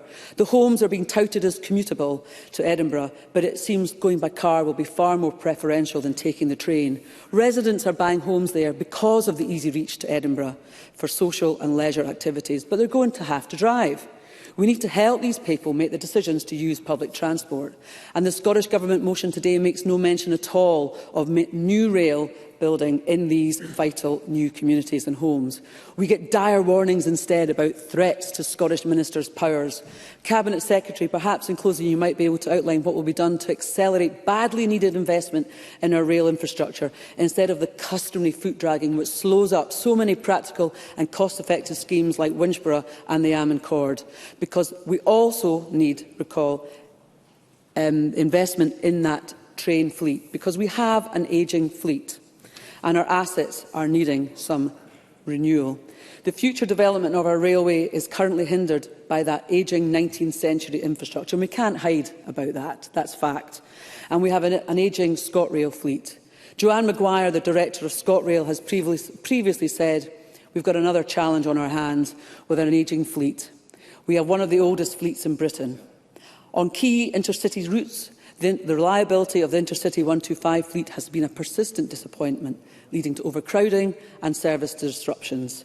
And in rural lines, they face equally significant challenges. Iconic routes like the West Highland and Far North lines remain plagued by outdated infrastructure and limited amenities, despite our very scenic railways holding immense untapped potential. The Scottish Government is committed to spending in excess of £6 billion on new road capacity on corridors from Perth and Aberdeen to Inverness. Yet no similar ambition exists for parallel rail routes. The Highland Main Line has been left with infrastructure that Victorians would recognise, while an Aberdeen City deal promised that £200 million would be spent on faster line speeds north of Dundee has been reneged upon. And it's vital that the SNP today outline their needs for how they plan to future-proof the rail network. Because we've also heard as well about the importance of supply chain, and from organisations that are really concerned about the boom and bust in the investment cycles. Because the sector really faces uncertainty due to that cyclical nature of rail infrastructure spending, the booms and the busts. And they want to see a consistent long-term plan so they can invest in this country with their businesses. That instability, as I said, hinders long-term planning and really discourages new talent from entering the industry. I've also heard about how skills shortages are an issue and workforce retention is a challenge. There's a notable portion of the rail workforce, especially among supplier firms, that have exited the industry, 9.4% in the last year alone. And this is leading to a critical loss of expertise. So without that steady pipeline of projects, companies are struggling to invest in the staff training and recruitment that is needed. The Cabinet Secretary in her remarks also spoke about the crucial nature of rail freight growth, and it is a strategic priority. However, rail faces cost competitiveness challenges compared to road transport, especially since a key freight support grant for 2024-25 has been abolished.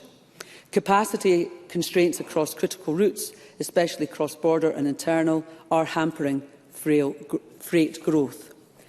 And the asset renewal, again, in addition to just the trains themselves, there is significant inflation costs to contend with, and the supply chain disruptions are challenging also.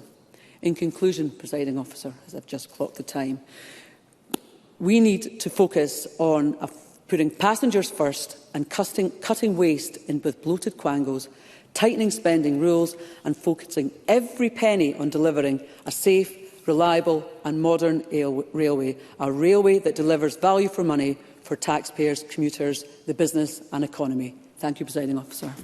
Thank you, Ms Webber. I now call on Claire Baker to speak to and move Amendment 18763.3. Around 7 minutes. Ms Baker. Thank you, President Officer. I am pleased to open this debate this afternoon for Scottish Labour, marking 20 years since the devolution of rail powers and recognising the progress that has been made on Scotland's railways. The motion highlights some achievements over that time, including the reopening of Leavenmouth Rail Link, which is close to my own heart since 2008. The reopening was a result of the perseverance of a tenacious group of campaigners alongside a strong cross-party support. It is an example of what can be achieved when communities and campaigners work together. But we must also acknowledge that it should not take decades of pressure to deliver essential transport connections. Communities in other parts of Scotland are still waiting for investment and deserve clarity on when promised projects will actually be delivered. As we reflect on the progress, we must also be honest about the challenges that our rail network faces and the work that still needs to be done. While we may accept that the coming together of the rail bodies involved in Scotland's railway has been a success, the running of our railways by the Scottish Government has not maximised the potential that exists, and improving that is where the focus should be. One of the most significant developments in recent years has been the return of ScotRail to public ownership. This is a policy that Scottish Labour had long called for. Public ownership provides the opportunity for greater accountability and a service that puts passengers and workers ahead of profit. But it must deliver reliability, better affordability and better accessibility. It must mean that passengers see a difference in the quality of service, and it must also mean that staff feel supported and safe at work. The motion references an increase in ScotRail passenger numbers of a fifth, but we know that passenger numbers are still 20% lower than pre-pandemic. One of the first actions of the Scottish Government when they took control of ScotRail was the cutting of services, rather than investing in demand that would align with the aims of reducing car use and emissions. The motion also highlights operational performance and passenger satisfaction under public ownership and control, yet millions has been paid out in compensation under the delay repay scheme since nationalisation. And punctuality and reliability are the highest complaint topics. Addressing these issues is core to improving the commuter experience. Briefly. Cabinet Secretary. We should acknowledge that obviously COVID did have a disruption for all rail operators, and ScotRail is one of the fastest growing operators in terms of passenger numbers and also in terms of satisfaction rates. It went up to 90% in the latest survey. So yes, there are issues, and some of those issues around cancellations are to do with the network issues and are a tiny percent of the overall numbers. So there's more improvement to be made, but we should not recognise the improvements over the last few years. Claire Baker. Say that I recognise successes and that I believe that taking ScotRail into public ownership is the right thing to do and has been a success. But I think there's more that could be done. And when I speak to constituents in my region, these figures don't really reflect their experience of using the train. And I think if I was to have a discussion with them around the government's very positive spin on what's happening, that's not the daily experience of. And it might be that she's well familiar with Fife Circle. It might be particular to Fife, but it's not the daily experience of my constituents. Scottish Labour welcomed the permanent removal of peak fares, but let us be clear, this only happened after significant pressure from trade unions and opposition parties. Just last week, many of us spoke in the members' business debate on this subject, and I have to say I did enjoy quoting some of the Scottish Government's shifting reasons for ending the pilot. But behind that, there are serious questions about the policy intention. Is the permanent removal of peak fares, as the First Minister said, about the cost of living, and a policy that the Scottish Government is prepared to finance long-term in order to deliver those savings for passengers? Or is it about achieving modal shift and increasing passenger numbers so that the policy will ultimately play for itself? If it is the latter, how will the Government achieve this and in what timescales, given this was their stated reason for the failure of the pilot? We should also note that not all passengers will be better off. Those who relied on super off-peak tickets may now pay more, and while flexi-passes remain, the percentage savings have fallen.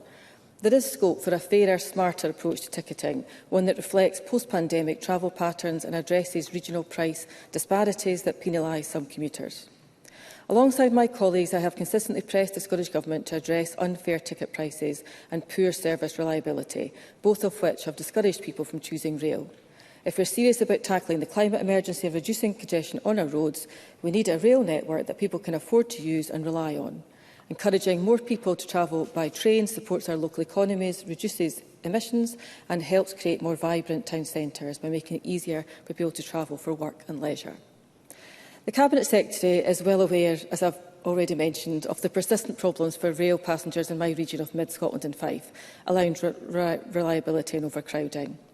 A recurring problem is the use of short forming on peak time services in order to plug gaps elsewhere, but this leaves Fife travellers either in packed carriages or unable to board trains at all. I welcome confirmation of electrification work on parts of the Fife and Borders routes, but there needs to be a degree of honesty about what this will mean for passengers. Many stations will see little change for years. Improvements in reliability and capacity cannot wait until the end of electrification projects. When it comes to short forming in particular, I would urge the Scottish Government to explore more consistent and public tracking of this in addition to the existing PPM measures as a basis for working swiftly to reduce it as far as possible and to help build passenger confidence. The Labour amendment urges a focus on service improvement alongside passenger experience and worker safety. Across our public transport, we need to ensure that passengers and staff are safe in their work and travel and that they are protected from violence and abuse. We know that changes in ticket office hours have meant less visible staff around some stations, and we have to make sure this doesn't mean that people, particularly women and girls, feel less safe when travelling. Finally, when it comes to the UK Government's plan for rail reform, there have been assurances that these will not affect Scottish powers, and we should take those assurances seriously. We know that improvements to cross-border services will benefit Scotland, and the focus of the Scottish Government should be on providing the best service for passengers. As we mark 20 years of devolved rail powers, we should celebrate achievements, but we must not be complacent. The real test of Scotland's railways is in the daily experience of passengers and workers, and that is why we should focus on driving up punctuality and reliability, delivering modal shift by making rail affordable, reliable and accessible, protecting workers from violence and abuse, and ensuring that public ownership works for the public by delivering a service that people can trust. I move the amendment in my name. Thank you, Ms Baker. Just to advise the Chamber, we have exhausted all the time we had in hand. I call Mark Ruskell up to 6 minutes. Mr Ruskell. Thank you very much, Deputy Presiding Officer. And can I thank the Scottish Government for giving us the opportunity today to acknowledge the progress made in the devolution era to restore our railways and to run them in the public interest. And I think it's a very timely debate coming just 1 week after peak fares were finally scrapped for good. This debate is also an opportunity to look forward to the kind of railway that everybody in Scotland wants to feel proud of, a railway that is genuinely affordable, safe and accessible, low carbon and pollution free, a reliable service that is welcoming and comfortable, a railway which reaches out to many of the communities who were abandoned following the beaching cuts and need to be connected once again. There is so much to be said about our railways, but let me start with where we left off last week. The scrapping of peak fares is what people want. They don't want complex, overpriced ticketing where you have to sprint to the ticket barriers to get the last off-peak train. The days of making rail exclusive and only for the few is coming to an end, but we need to go further. Research from Scottish Greens shows that the vast majority of ScotRail's first-class ticket capacity is going unused. Last year, 98% of first-class tickets were unsold. And of course, our railways should be for all of us. Every journey on a ScotRail service should be a first-class experience. It shouldn't be determined by your ability to pay extra. Now, we've all been in the situation where we struggle to find seats or are forced to stand in cramped carriages, only for first class to be almost completely empty. Anyone who's got on a busy commuter train from Glasgow to Edinburgh during the festivals in August knows this can be particularly uncomfortable in the heat and can lead to people actually feeling quite unwell. Now, rail companies across the UK are reducing their first-class services, and it is time for ScotRail to do the same. If we're to have a rail renaissance in Scotland, we need low-cost, reliable and accessible rail. Yes. Is the member aware that ScotRail has already declassified its first-class carriages on most commuter routes? For example, services between Dunblane and Edinburgh Waverley, Alloa and Glasgow Queen Street, Edinburgh Waverley, Glasgow Central via Shotts, Fife and the Borders all operate with trains that have first-class seats but no first-class fares, meaning any customer is free to sit there. Perhaps he, like I have done in the past, would encourage people to use those empty seats. Mark Ruskell. I'm very much aware of that because I quite regularly sit in those seats when I'm travelling from Stirling. But the reality is that on some of the busiest routes, Cabinet Secretary, we still have a nonsensical first class. So I think it is time to look at this again. But of course, an affordable quality rail service is only of use if you have a station to actually board the train. And many stations that were abandoned in the Beeching era are gone and they're not coming back, but there's still other places which are within reach of Scotland's rail network and would benefit from being reconnected. So take Newborough, where I was very pleased to join the Cabinet Secretary on a recent cross-party visit that I helped the community to host. People in Newborough have for decades seen train after train go past on the way to Perth and Edinburgh. Children at local school who dreamed of the railway coming back have now grown up. But the town is set for major housing growth and the community has its sights set on exciting new opportunities, including using the railway and the River Tay together for new eco-tourism business. There is a slot in the current railway timetable for a Newborough rail halt with a low-cost modular station, and that outlay could be recouped easily through increased passenger numbers. But Newborough is not alone, and the demand for more stations is growing. And I have been pleased to support over the years 4 rail campaigns in Fife. One, Leavenmouth, has now been built. Newborough, I hope, is on the cusp of a positive decision, while St Andrews and Dunfermline to Alloa are waiting for the right moment to progress. But across Scotland, from the north east of the borders, communities are developing business cases for new stations. They're building the vision of Scotland's railways from the bottom up, and they do need our support. Now, listening to the workers who run our railways is just as important as listening to the communities they serve. And ASLEF's most recent report into the financing of rolling stock reminds us that the job of nationalisation and delivery of a people's railway is not yet complete. Around a quarter of the cost of every rail ticket goes to service rolling stock companies who pay dividends to private shareholders. By issuing government bonds tied to investing proceeds back into rail services, governments could create a virtuous cycle of investment and reinvestment in a public rail service that we all value and want to see grow and develop. ASLEF believe that moving to a public financing model could make 40% savings on rolling stock costs, and it's the approach that most of the rest of the world uses to procure new trains. It's quite clear that the privatised model has been disastrous. Levels of investment have been far lower than expected, and additional PFIs have been needed to top up investment. Perverse incentives to scrap new electric trains while running older diesel fleets into the ground have been created across the UK. And all the while, money is leaking out of the system to foreign owners, while we then worry about whether the Scottish Government can justify the relatively small sums to help ScotRail scrap peak rail fares. Presiding officer, we should be proud of ScotRail, but we should also be listening to passengers, communities and unions about their vision for the next 20 years. A people's railway for everyone. Thank you. I now call Jamie Green up to 6 minutes. Mr Green. I must say I was rather surprised when I saw that the government had pencilled in a debate on railways in government time. It's about time, because we've had many a debate over the years about Scotland's railway. It's really good to see them actively promoting their own U-turns in this regard, because I think when it comes to the removal of peak fares, a little bit of honesty would be much appreciated. Because the government ended that pilot scheme claiming that it was unaffordable. Just over a year ago, the Cabinet Secretary stood in this very place and said that this level of subsidy cannot continue in the current financial climate. I get that. In fact, I distinctly remember the Cabinet Secretary appearing before the Public Audit Committee defending the reinstatement of peak fares. She told us at the time, I quote, "Since the pilot ended, rail use has increased," as some sort of rationale for the removal of what was regarded as a subsidy. Of course, that was just in April, 5 months ago. Now, the government did say at the time that they would consider removing peak fares, I quote, "should UK budget allocations improve in future years."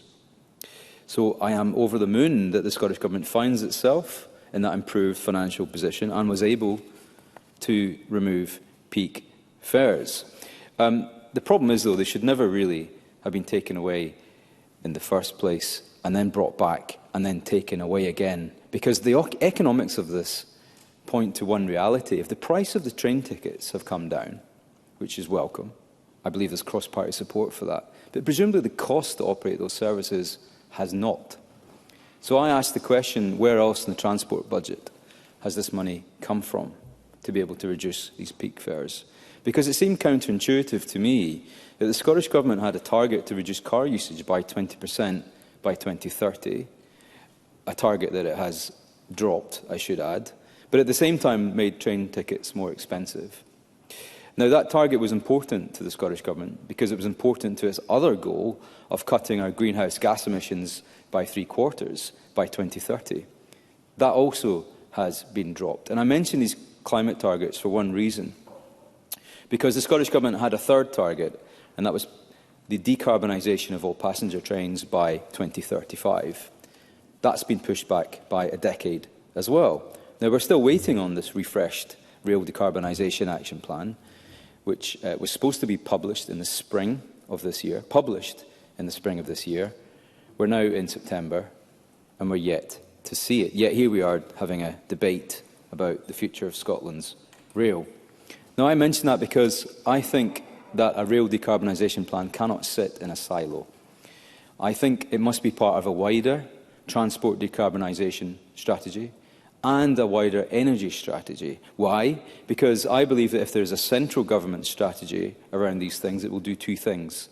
One is it will create economies of scale when it comes to infrastructure investment in new green technology, but it will also unlock private investment. Now, we've heard a little bit about the role that the private sector plays in this new so-called publicly owned rail service, but the reality is it is the private sector that manufactures the rolling stock.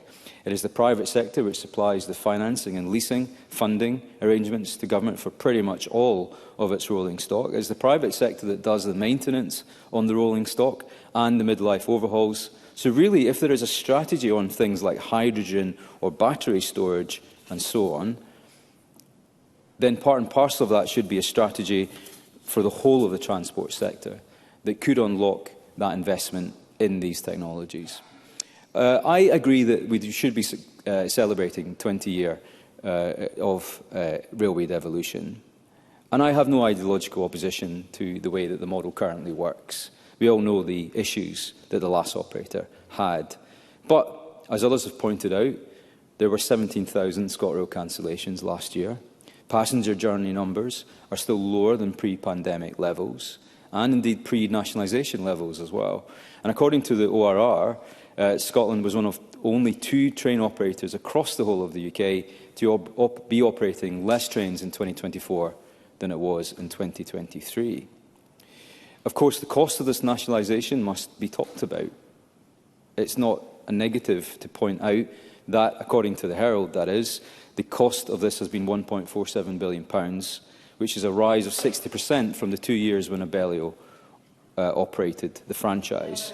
I haven't really got much time, unfortunately, because actually Abellio posted a £65 million loss in that year just before COVID, and we all know that Serco lost nearly £70 million over its 7 years of operating the service. So my question really is this: if this publicly owned model is any more or less profitable than it was under private controlled hands, is the Caledonian Sleeper any more or less profitable than it was under privately controlled hands? Would I get my time back, Presiding Officer? Because I'm keen to hear an answer. Okay. Well, perhaps the Cabinet Secretary can write to me. I think there's actually a lot of goodwill. There's a lot of goodwill in the Chamber to make ScotRail succeed. We all want to see it succeed. But I would like to see that decarbonisation strategy develop. I would like to see those particularly local anecdotal issues around reliability and punctuality improve, because we all know there are points in the system where people are still not happy. For those reasons, I will support the Government's motion today, but I also will be supporting the Conservative and Labour Party amendments too, because I do think that Scotland's Railway is something we should all be proud of, but it also needs to be fit for the future. Presiding Officer. Thank you. We now move to the open debate. I call Stuart McMillan to be followed by Douglas Lumsden. Up to 6 minutes, Mr McMillan. Thank you very much, Presiding Officer. I welcome the chance to speak in support of this motion today, which marks a really significant milestone in Scotland's transport history. 20 years ago, the devolution of executive powers over rail funding, specification and strategy gave Scotland the tools to shape, or some of the tools to shape, its own railway. Now, today we celebrate not only that landmark decision, but also the tangible progress that has been made. And over these 2 decades, Scotland's Railway has undergone a transformation, some of which we have heard today. We've seen the electrification of over 570 kilometres of track, the opening of 30 new stations and a 20% increase in ScotRail passenger numbers. Now, these achievements are not just technical or operational, they represent a commitment to connectivity, sustainability and also public service. Now, Presiding Officer, in my Greenock and Inverclyde constituency, the benefits of rail investment are clear and also deeply felt. And that's not to say that there aren't any challenges, because there clearly are, but there have been benefits over that 20-year period. Now, Inverclyde has the highest number of train stations per head of population of any local authority area in Scotland. 13 stations, 14 if I count the IBM halt, which is currently mothballed, serving the communities across the Gourock and Wemyss lines. Now, these lines are vital arteries linking the constituency, in addition to outside of Inverclyde. This supports everything from daily commuting to tourism and also leisure. Now, stations like Wemyss, regularly recognised as one of the finest in the UK, are not just functional, they are iconic. Gourock Station, redeveloped during the last 15 years, now offers a modern, welcoming gateway to the town. Now, this development was a long-running saga beforehand, which this SNP government managed to unblock that particular logjam to get that development to happen. The new pedestrian crossing and lift at Port Glasgow Station, making it fully accessible for disabled passengers, is a testament to inclusive infrastructure. Now, I do want to pay a moment to pay tribute to my late council colleague, Councillor Jim MacLeod, whose tireless campaigning drove the campaign and helped secure this investment. Now, his legacy is one of determination and service to the community. And there's also the replacement of the Class 314 trains with the introduction of the Class 385 trains within over the last 20 years. Now, Presiding Officer, the delivery of the scrapping of peak rail fares is not only impactful, it's also practical. It puts money back into the pockets of my constituents and makes rail travel more accessible and also equitable. Now, let me share just some examples from Inverclyde. A journey from Wemyss to Glasgow Central was dropped from £16.50 to £10.40. A saving of £6.10 or 37%. From Gourock, the fare drops from £15.60 down to £9.90, a saving of £5.70 or 36.5%. Greenock Central to Glasgow now costs £9.10. £9.10 instead of the £14, a 35% reduction. And Port Glasgow, our busy station, up to Glasgow goes from £12.60 down to £8.50, a saving of £4.10 or 32.5%. For a daily commuter from Gourock, this could mean an annual saving of nearly £1,200. Now, that's a substantial benefit, especially during a cost of living crisis. But this is part of the cost of living guarantee from the SNP in government. But having so many stations also does bring some challenges. Now, the open nature of the network has led to issues with antisocial behaviour, particularly during the warmer months, when youths travel to Inverkip and Wemyss to access the waterfront. Now, I welcome the introduction of ScotRail's travel safe teams on the Inverclyde lines. Now, their presence has helped reduce incidents, but it hasn't eliminated them. But they do need some more assistance. I also want to commend British Transport Police for their continued efforts in the same issues. But their work is essential and they deserve our full support, but they also do need more assistance. Presiding Officer, while ScotRail has made great strides, many of the issues that it faces are long-standing, and that's why I believe it's time for Network Rail to be devolved to the Scottish Parliament. And having one organisation responsible for both infrastructure and operations would allow for better coordination, faster decision-making and also more accountability. It would remove unnecessary barriers and enable a truly integrated approach to rail delivery in Scotland. We've already seen the benefits of devolution Scotland's Railway has consistently delivered strong operational performance and high passenger satisfaction, among the best in these islands. The £12 billion that the Cabinet Secretary referenced earlier, that investment over the past 20 years has sustained and grown the network through value-for-money projects, including the complete renewal of the Caledonian sleeper fleet and also the electrification of key routes. I also welcome the progression of the new train fleet procurement, which will modernise the rolling stock and improve the passenger experience. But, Presiding Officer, the UK Government's current proposals for rail reform draw heavily on the success of Scotland's devolved model. Now, that is recognition of what this government has achieved. But I'm sorry, I don't have time. I don't have time. But let me be clear that any reforms that would diminish the powers of Scottish ministers or the role of this Parliament would be unacceptable. Scotland's railway must benefit at least as much from these reforms as is promised for England and Wales. Now, in closing, I do want to praise the Scottish Government for its bold and visionary decisions, taking the ScotRail franchise into public hands, investing in new rolling stock and removing peak fares. Now, these actions reflect a commitment to a railway that serves the people, not profit, a railway that is inclusive, sustainable and also accountable. And certainly, Presiding Officer, in conclusion, I do want that journey to continue and also want to ensure that Scotland Railway remains a source of pride, progress and also possibility for generations to come. Thank you. Thank you. I now call Douglas Lumsden to be followed by Emma Roddick. Up to 6 minutes. Thank you, Presiding Officer. I must admit I do enjoy taking part in a rail debate. I feel a bit of a rail geek. I love the whole nostalgia of the railway, the history and the engines. And the earliest memory I have from being on a train was as a young lad, maybe about 7 or 8 years old. And we had special tickets to go on the brand new Intercity 125. It was going from Aberdeen to Aviemore. It was a special day trip to mark these new trains coming into service, and we only got tickets because one of our neighbours was a train driver. I felt really lucky.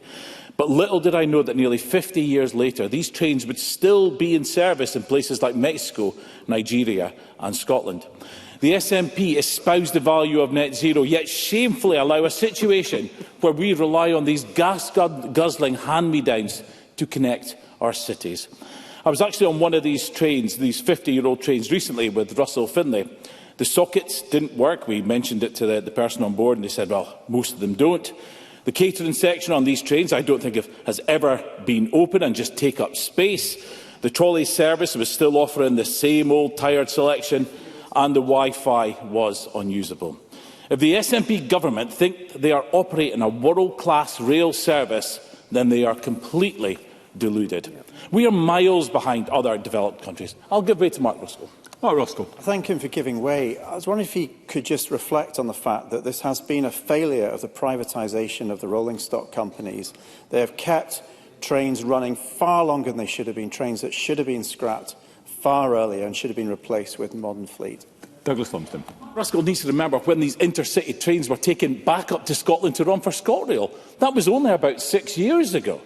So we're miles behind other developed countries when it comes to intercity services. But I guess I should be thankful that it was actually running. During recess, I attended the convention in Inverness organised by community groups angry with the impact of major energy infrastructure.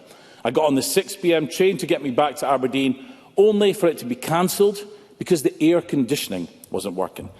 Simply opening the windows was not a good enough solution. We were all told to wait 3.5 hours for the next train. No bus replacement service, no option to get on the warm train, just told to wait. A rolling stock out with the Central Belt is an embarrassment, something the government's motion fails to acknowledge. Because the motion today before us attempts to paint a rosy picture of rail services in Scotland, while in reality, for many parts of our country, the service falls way short of what is expected in a modern country, and in some parts is simply not existent. But it could be far better, and even the SNP know this. Back in 2016, a few months before the Scottish Parliament elections, the SNP committed to spending £200 million to reduce journey times between Aberdeen and the Central Belt by 20 minutes by 2026. Travellers hoped one day to travel a 120-mile route in about 2 hours. Maybe the only section of single track between Aberdeen and continental Europe at Ulsan would finally be dualled. Maybe sections of the line straightened to make it faster. 9 years later, and approximately only 5% of the committed money spent, the people of the North East can finally see what this announcement was. a pre-election gimmick by this rotten, devolved government. But in the North East, we're getting used to the broken promises by the SNP. The £200 million rail improvement programme has gone the same way as dualling of the A96 and the Alex Salmond commitment of dualling the A98 north of Ellen. And dualling of the A90 north of Ellen is important to many of my constituents because rail services simply do not exist for many. In Aberdeen's Onside, there is only one station. In Aberdeenshire East, there is only one station. In Bamshire and Bucking Coast, there are no stations. So I encourage the SNP members who like to celebrate the removal of peak fares to share a thought for many in the North East who will not benefit one bit from this policy. Central belt bias once again. Rail services in the North East could be improved. My colleague Liam Kerr has a petition to open stations at Cove and Newton Hill to the south of Aberdeen. But these calls seem to be falling on deaf ears with no support forthcoming from the SNP government. And of course we have the excellent campaign for North East Rail proposing new routes to Fraserburgh and Peterhead, which would unlock huge economic benefits to the North East. But once again this has been met with a lukewarm reception from the SNP government. And when it comes to rail, there are even more broken promises by the SNP. We were, of course, told that rail services would be decarbonised by 2035, and that's since been pushed back a decade. And there seems to be very little detail even for this new deadline. Diesel trains we have will have to be replaced soon, and there will be no option but to replace them with other diesel trains, probably more hand-me-down trains from parts of the country that have got their act together and electrified. Presiding Officer, I also want to mention quickly Caledonian Sleeper. 2 years after bringing it into public ownership, the question must be asked, what was the point? No new services, fares are not reduced, we still have separate management teams for ScotRail with its own, and Chief Executive of Caledonian Sleeper costing in the region of £250,000. More integration would have made sense. A change that was made at the taxpayer's expense just to satisfy the egos and ideologies of the SNP.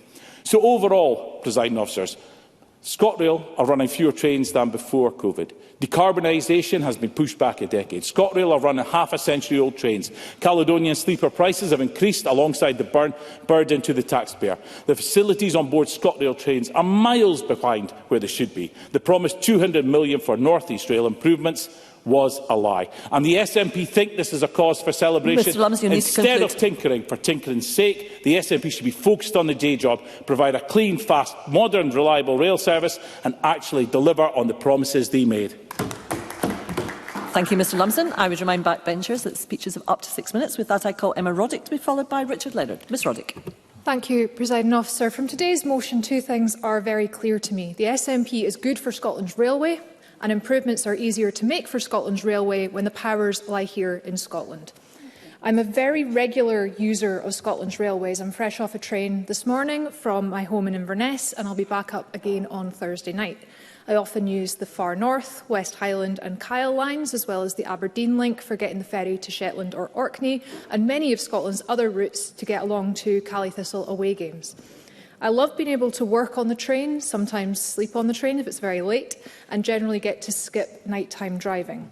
So I was incredibly excited when, as a candidate, I heard that the SNP was going to commit to nationalising ScotRail this session. It felt like such a strong commitment to make for a fairer country, because a fairer country must include transport links which are accessible, affordable and appropriate for different areas in the country.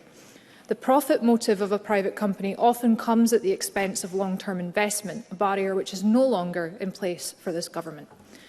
I had mentioned in an online meeting only the night before the announcement that I thought this would be a great step forward, leading to some people in my local branch to credit me with the announcement. I was not, but I have been in regular contact with the Cabinet Secretary and her predecessors to push on some other issues. There are many things that I would love to see improved about our services and infrastructure in the Highlands. Doubling of the Highland Main Line has already been mentioned, which would reduce the impact of disruption, as well as offer the potential for shorter journey times and more freight capacity. A loop, Lentrin, Delmore, not particularly fussed, to build resilience on the Far North Line, and other improvements that could move freight off our roads and passengers out of cars. A thriving rail network in the north of Scotland is crucial to decarbonising the transport system overall. We have got to support critical industries in my region, be it the wooden pallets from West Fraser or whisky that is travelling from everywhere and to everywhere, to become more sustainable, and that requires rail freight being a viable alternative to HGVs on the A9 or the A96. Certainly. Paul Sweeney. Thank the member for giving way.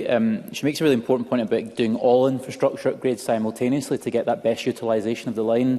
Do you think there might be a risk in simply chasing decarbonisation as one metric at the expense of increasing capacity on the line? So we need to do both at once, because just doing the electrification might preclude further investments in future.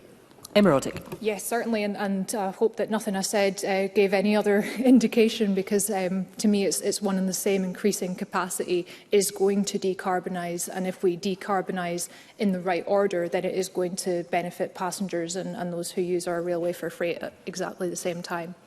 Now, my loyalty to taking the train to work here is possible because of the time it takes being comparable to driving, and that is not the case everywhere yet. It can take twice as long to get to Wick by rail than by car, and the West Highland line, though scenic, is not often an option for me when attending meetings in the southwest of my region. I'm very clear that these improvements are only possible with the Scottish Government in charge, and I'm certain that they'd be more forthcoming if the Scottish Government had control over every aspect of budget setting, revenue raising and our railways. The progress made this session is incredible, nationalising ScotRail and the Caledonian Sleeper, scrapping peak rail fares and opening or reopening a number of stations, including Inverness Airport, which I had the pleasure of attending the opening of and making use of since. Many other changes to ticketing have offered my constituents good deals on regular journeys, and of course the record extends beyond the last 4 years. The SNP government was personally responsible for prolonging my weekly commute from Alness to Inverness as a teenager by reconnecting Conan Bridge to the railway. And while it seems like most of the Cabinet Secretary's portfolio, or at least the tricky bits, relate to the Highlands and Islands, I do have a great appreciation for what has happened elsewhere too. I took the train to Galashiels earlier this year, and wherever it is in the country, I think it deserved a point of pride that the longest domestic line in the UK in a century was delivered by the Scottish Government. If the Cabinet Secretary is ever looking for suggestions on what new line could beat that record, I do have a wee wish list of long lines that could keep Scotland on the right track. Because we know the impact. The Cabinet Secretary's motion mentions a 5th increase in passenger numbers. What that cannot tell you, but what we know lies behind it, are people who would otherwise have used their cars, as well as people who would have been stuck at home because they cannot use a car. It has people who would otherwise have driven to the retail park instead of shopping in town centres, as well as people who would otherwise only shop online. This increase in passenger numbers has a benefit for those passengers, for the climate and for local economies. But all of this, and whatever we do in future, pales in comparison to what would be possible with independence. What has been done under devolution is impressive, but it's incomplete. And while it's fantastic to see that the UK Government might be getting ready to follow Scotland in various policies like nationalising rail, we must be clear that we need to be looking at more powers, and certainly not the diminishing of the current situation, which has delivered so much. Scotland shouldn't need permission to keep improving the railway, and with independence would come full fiscal powers and the agility to react to public pressure on what users of our railway need. In short, it would give us the strength here in Scotland to do even more. The member is about to conclude. Thank you. The member has concluded. Thank you, Ms Roddick. I now call Richard Leonard to be followed by Kevin Stewart. Mr Leonard. Thank you very much indeed, Presiding Officer, and can I declare my interest as the convener of the RMT Scottish Parliamentary Group. And let me begin with some common ground with the Government. Some consensus. In this session of Parliament, we have seen the removal of Abellio and Serco, and so the removal of foreign and private ownership from Scotland's train operations. And we have seen them replaced by the reintroduction of public ownership of both ScotRail and the Caledonian Sleeper. This is a victory, not least, for the RMT and the other rail unions, who have never stopped in their campaign inside and outside Parliament for the return of our railways to public ownership. I applaud too the promotion of the Transport Minister to the rank of Cabinet Secretary and the appointment of the General Secretary of the Scottish TUC to the board of publicly owned Scottish Rail Holdings Limited. Although I have to remind people on a regular basis what Tony Benn, whose centenary we celebrate this year, used to say, nationalisation plus Lord Robens does not add up to socialism. And of course, there is also widespread agreement on the Scottish Government's recent conversion to the scrapping of peak rail fares once and for all, which represents, in my view, another victory for the campaign led first and foremost by the railway trade unions. But I'm bound to say that I never understood why for a whole year the Scottish Government maintained that it was only existing, undeserving and, worse yet, middle-class passengers on above-average earnings who gained from the scrapping of peak fares. I never understood it. A policy of peak fares is a tax on all workers travelling to and from their work, who are, by my definition, the working class. So this reawakening by the Government is welcome, but they must go further. Cuts to British Transport Police's operations in Scotland remain a very real and present threat, and are at the forefront of the minds of frontline workers dealing with antisocial behaviour, including assaults in our stations and on our trains. Yes, I will. Cabinet Secretary. Can I share his concerns? Can I say those cuts have not come financially from the Scottish side of this arrangement, and he should be making those representations to his UK Labour Government colleagues? Richard Leonard. Well, let me turn then to cuts to the Rail Systems Alliance Scotland budget in Control Period 7, which have led directly to redundancies and job cuts at Babcock Rail in Scotland over the last year, and which is compromising safety-critical work. So these cuts must be reversed. And last Friday, the Cabinet Secretary announced the purchase of 69 new trains for the ScotRail network, a welcome and long overdue announcement. But I hope that the Government will reject the old ways of procurement, where we end up with our trains owned by private capital and leased through rolling stock companies, an oligopoly of private profiteering corporations like Angel Trains, Porterbrook and Eversholt Rail, which are owned and controlled from Australia, Canada, Germany, France, Hong Kong, and that's where all the profits go as well. I hope that the Cabinet Secretary will instead issue green bonds, an idea backed in a report launched in this Parliament this year by ASLEF, as a progressive alternative to extractive capitalism as a public financing model in place of a private financing model. In recent weeks, I've also raised with the Cabinet Secretary the outsourcing of ScotRail customer experience services to Teleperformance, a company that promotes the offshoring of its contracts to its South African subsidiary, a company which is also anti-trade union. Now, the Cabinet Secretary tells me that this is an operational decision for ScotRail Trains Limited. But I say to her this afternoon in Parliament, does she care so little for those workers in Scotland who currently provide that service? What about their upskilling? Where is the Government Fair Work First commitment to those workers? Has it just melted? Is it optional? The Cabinet Secretary should step in, halt this threatened injustice and bring this service and these jobs back in-house to benefit both workers and passengers. And finally, there is something else which the Cabinet Secretary also regards as an operational matter for ScotRail, which we have debated before, but which I must raise again. The big cuts in ticket office opening hours taking place in almost 100 stations out of 143 staffed across Scotland. A former First Minister used to try and tell me, frankly, this was modernisation.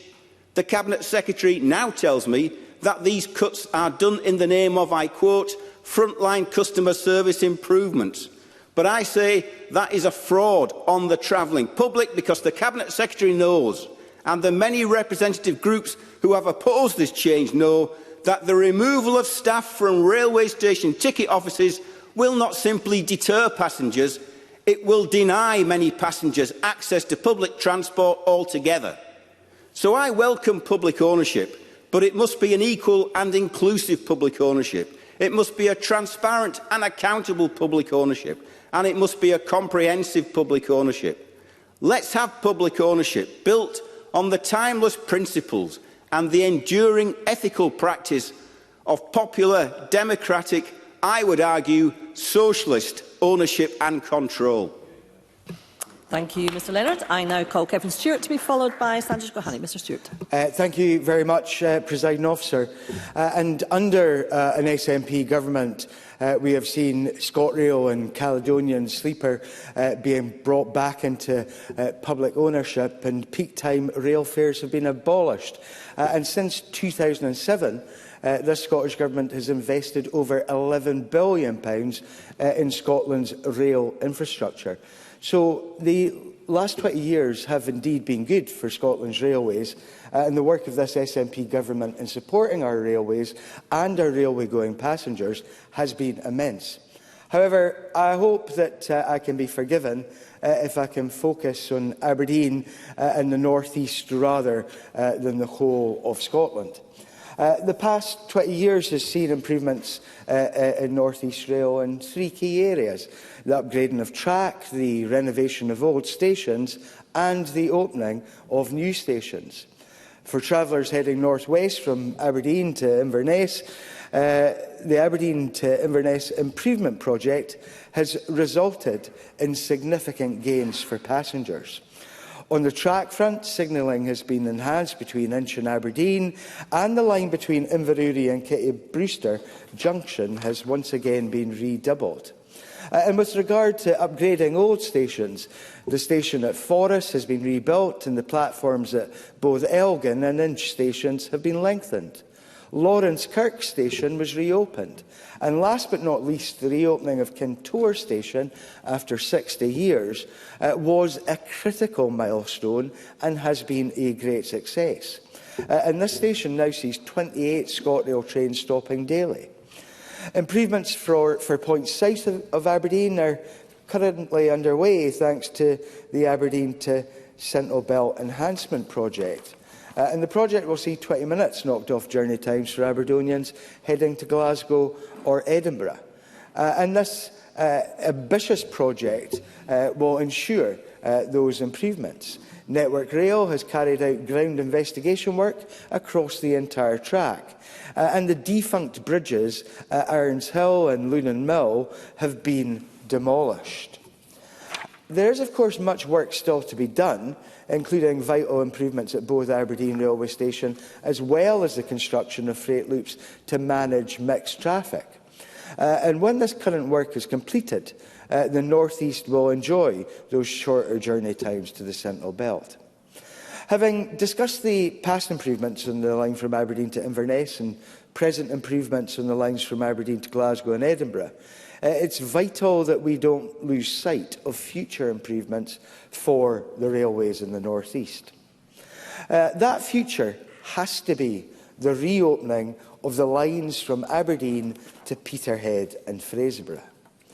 Thanks to the Better Together alliance of the Tories commissioning the beaching cuts and the Labour Party wielding the actual axe, Peterhead is the largest settlement in mainland UK without a railway station, and Fraserburgh is the second.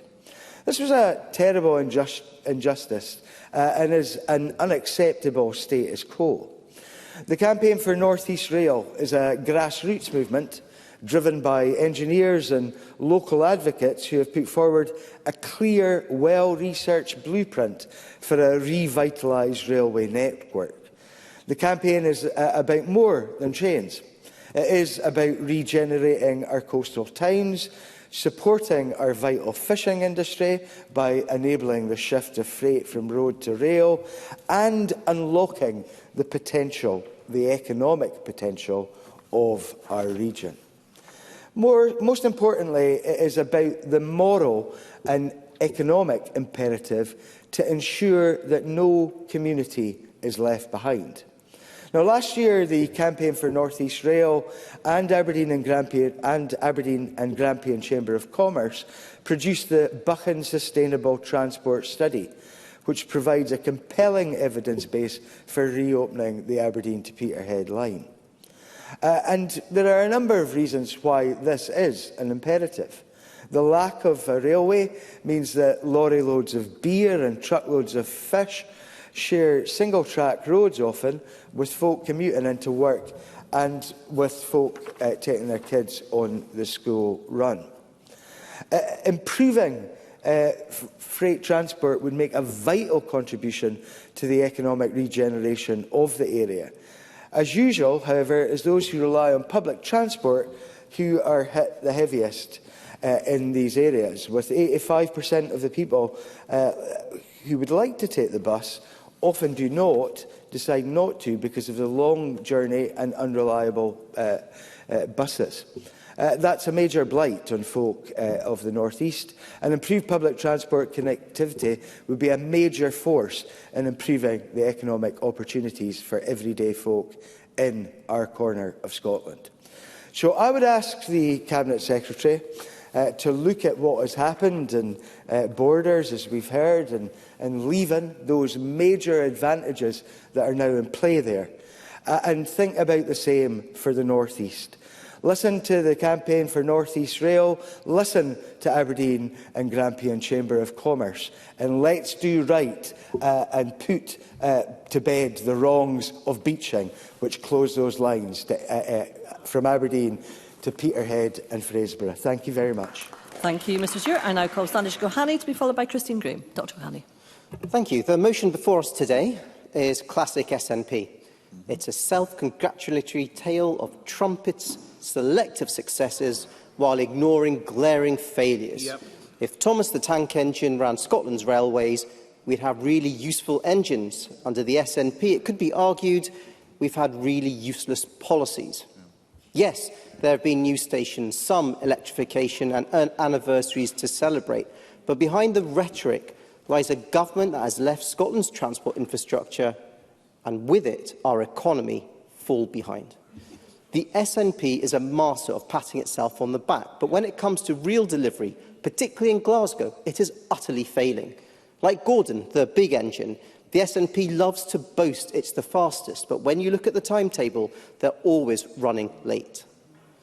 Nowhere is that more obvious than in this government's gold standard incompetence, its failure to deliver a rail link between Glasgow Airport and Glasgow City Centre. This is not a minor omission.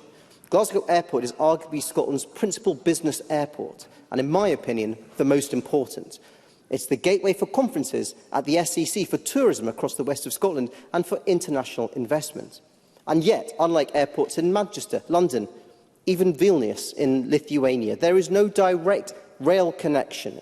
Instead, travellers step off their flights into traffic jams, bus queues, and this is not the image of a modern, forward-thinking Scotland.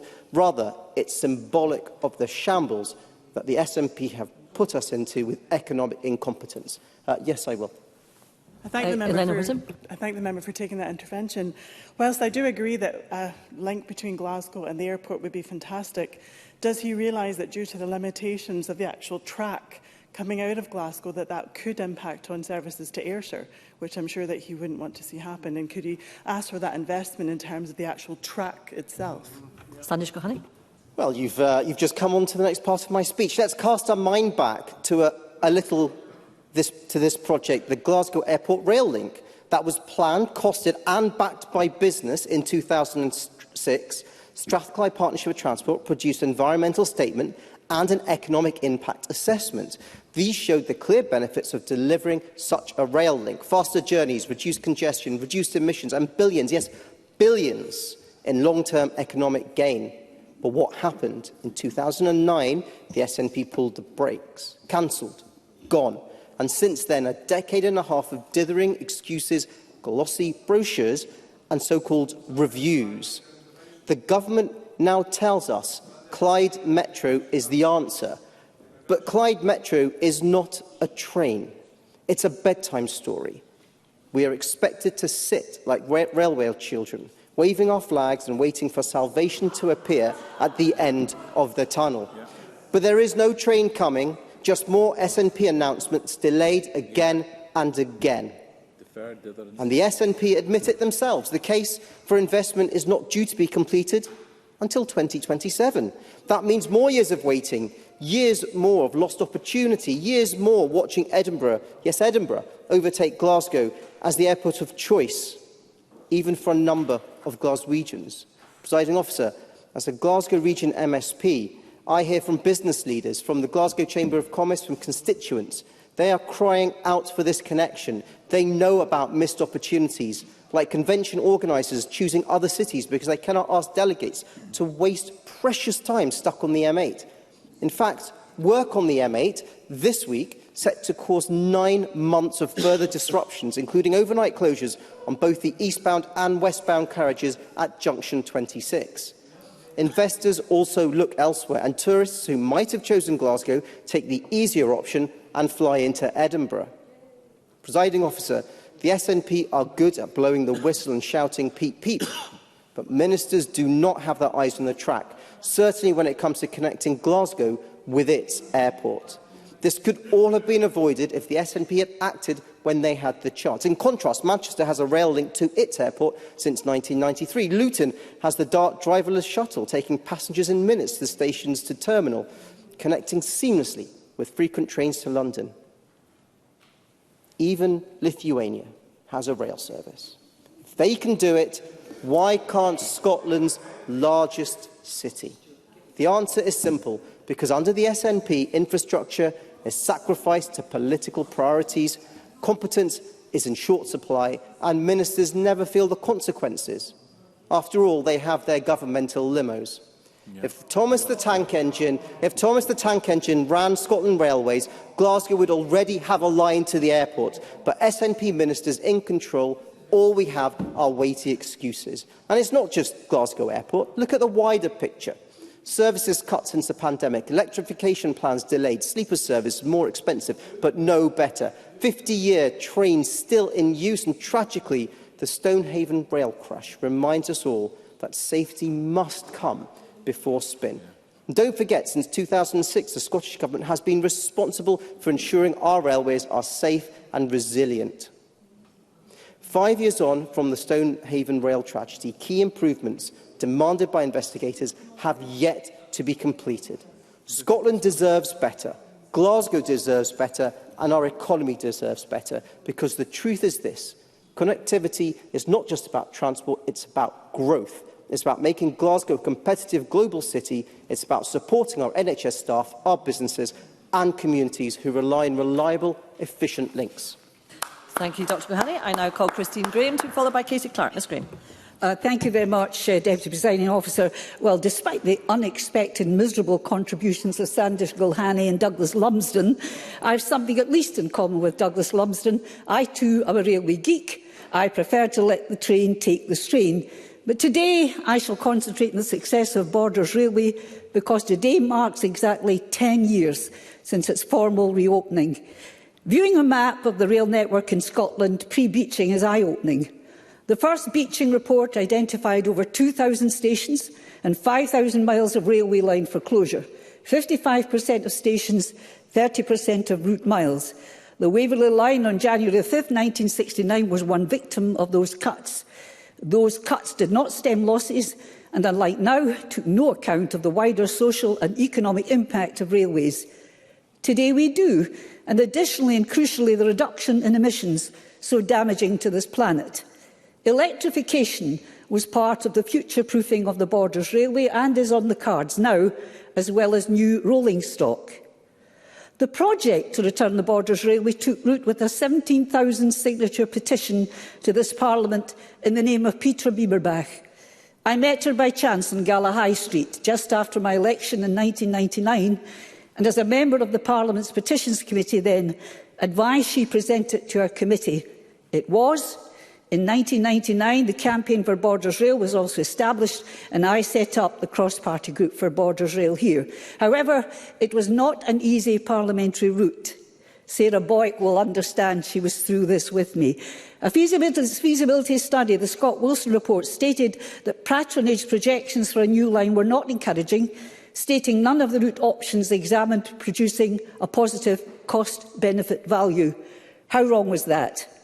The economic case was built on projected housing development, 700 in the Borders and 1,100 in Midlothian. Unbelievably, that led to an anti-rail backlash from the breakaway local Borders party, describing it as a colossal waste of money. The Tories also called then for the money not to be used, but to be used instead for dualling the A7, but thankfully they later recanted. That petition in time received the unanimous support of the Parliament's Rural Affairs Committee, and on 14 June 2006 the bill to restore the line was almost unanimously passed. In 2007, the SNP government committed to build the line, and build it did. I reprise this because predictions were way off course. For Sue Webber, that past achievement builds the case for future rail developments, and indeed how to build a railway. Practical lessons were learned. Nobody had built one here in years. Those huge housing developments happened. Fields next to the station at Shawfair will soon be bursting with new homes. Easy access there to the railway is already true for Gorebridge, Newton Grange and Tweedbank. One look at the full car parks show you how busy the line is, far flung from the gloomy predictions, taking the train, not the A7. Now, here are some stats. Borders Railway has seen a significant increase in passengers, rising from initial forecasts of 600,000 to approaching 2 million in 2018 to 19.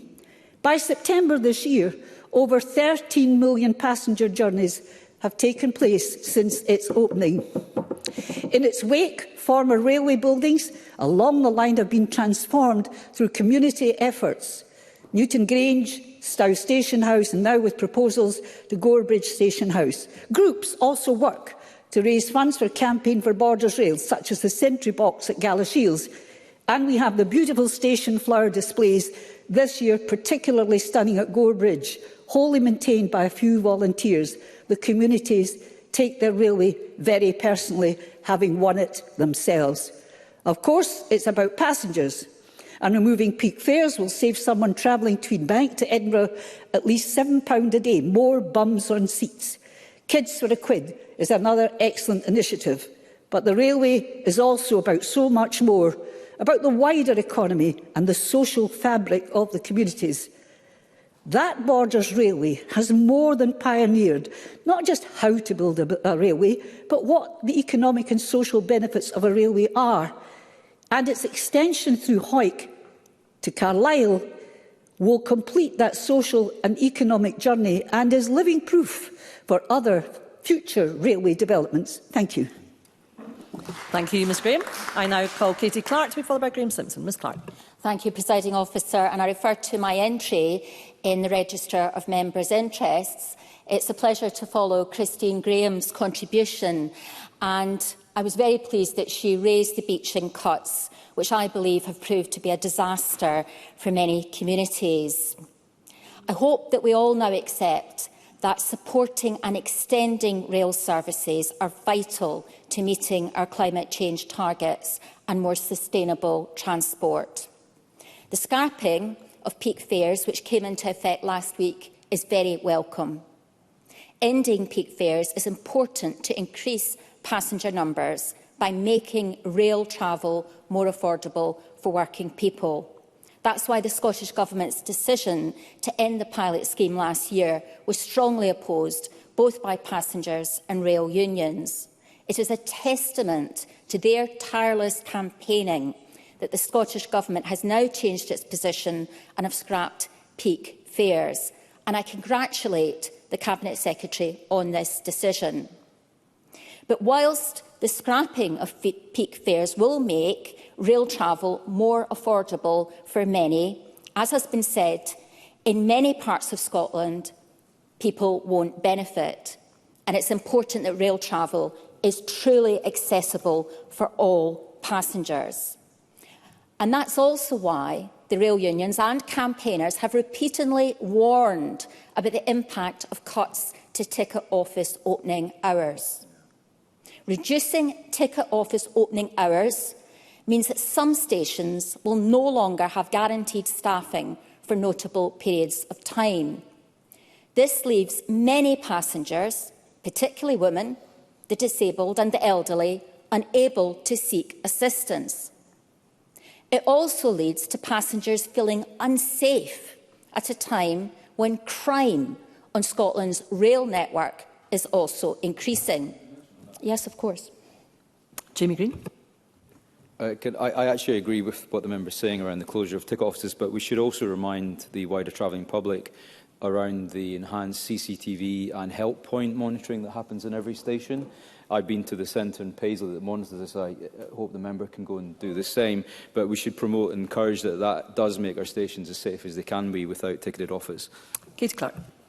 Scottish Government's own research has shown that passengers feel safer at staff stations. So I take on board what Jamie Green is saying, but we know that women in particular and other groups tell us repeatedly that they feel safer if there's staff available.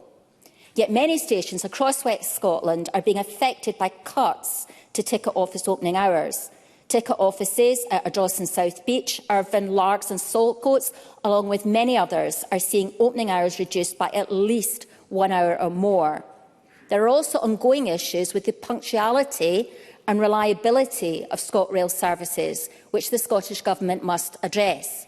ScotRail, as has been said, is still running fewer services than pre-pandemic.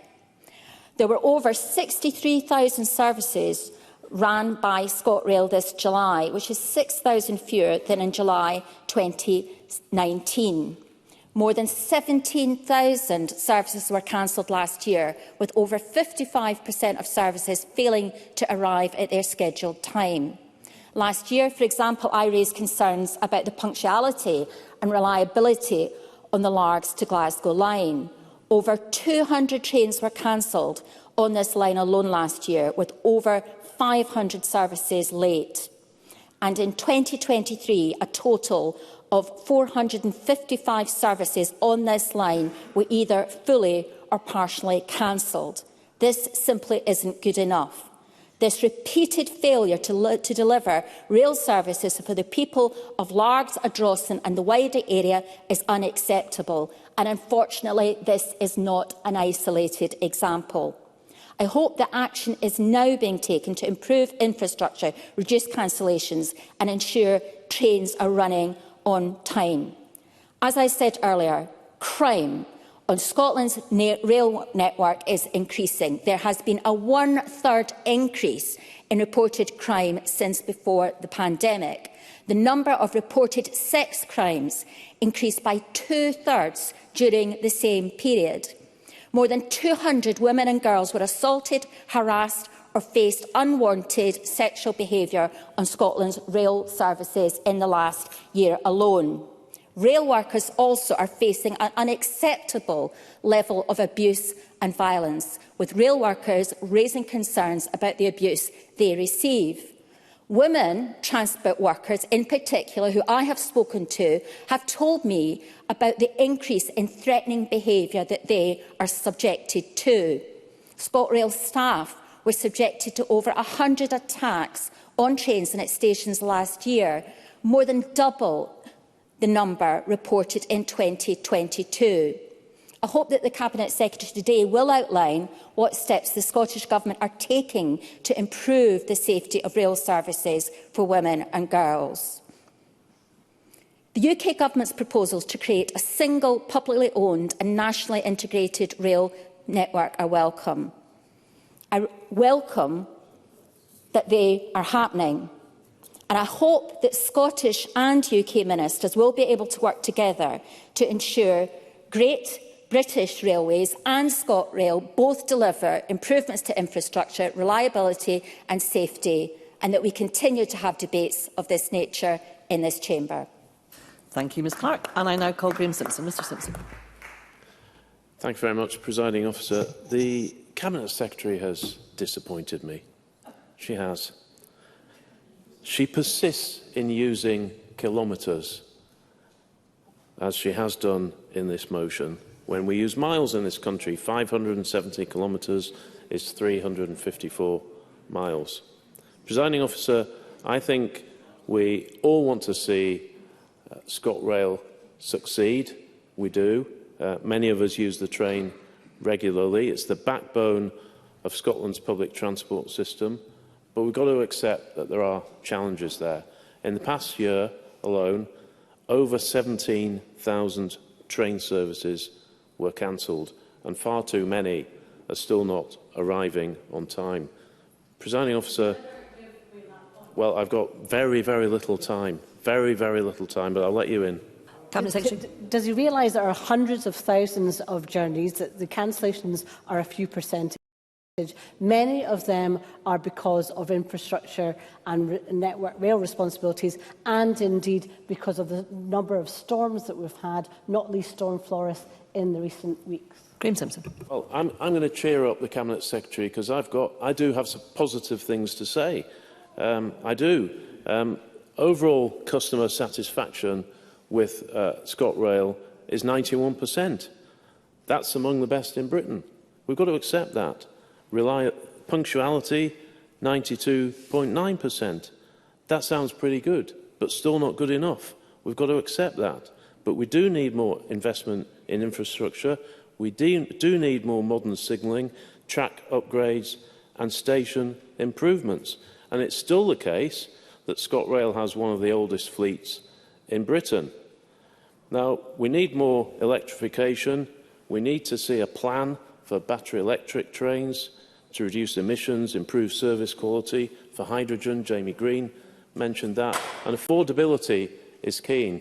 Speakers have mentioned the removal of peak fares. Now, I remember leading a debate in this Parliament where Parliament voted to end peak fares, and the Scottish Government have had to be dragged kicking and screaming to do this, but I'm glad they have. We need integrated ticketing. The Cabinet Secretary knows that I've been going on about this for, it seems like, years. It needs to work across trains, buses, tram, ferries. I'm lucky enough to live in East Kilbride, which has had investment, and it's very welcome. We've got 2 new stations. They're fantastic.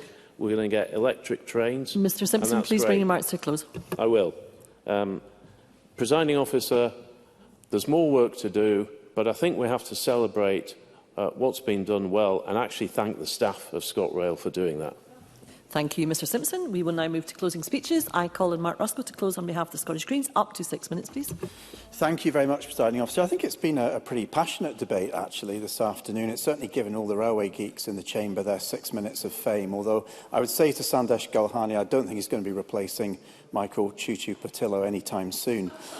But, you know, Kevin Stewart, I think, passionately talking about the campaign for North East Rail, Christine Graham talking about that passionate story about Borders Rail as well, and the next steps for that. And we've heard about Winchborough, we've heard about Newborough, and lines in the Highlands as well. And I think the Cabinet Secretary is right to underline the successes that we've had in reopening new rail stations, 25 stations, 4 new lines. And I was there in Leavenmouth earlier this year at the reopening of the Leavenmouth Railway, and I have to say it was a hugely emotional day. And I think it spoke to, what Claire Baker was talking about, the perseverance of that community to build the case for the reopening of the Leavenmouth line. It was an incredible day, and I'm really pleased now that services have gone up to, two every hour. I think that's fantastic. But, Sue Webber has a point. There you go. Those are words I never thought I'd issue. I'd mention in the chamber. But Sue Webber does have a point here about planning and about how we plan for new rail stations to be reopened, because under the Strategic Transport Projects Review, which is Scotland's plan for transport, our big strategic plan for transport, the case for individual rail station reopenings does not feature anywhere at all. Individual rail station reopenings are treated on an individual case-by-case basis. They're not seen as strategic, even though they're part of a strategic network.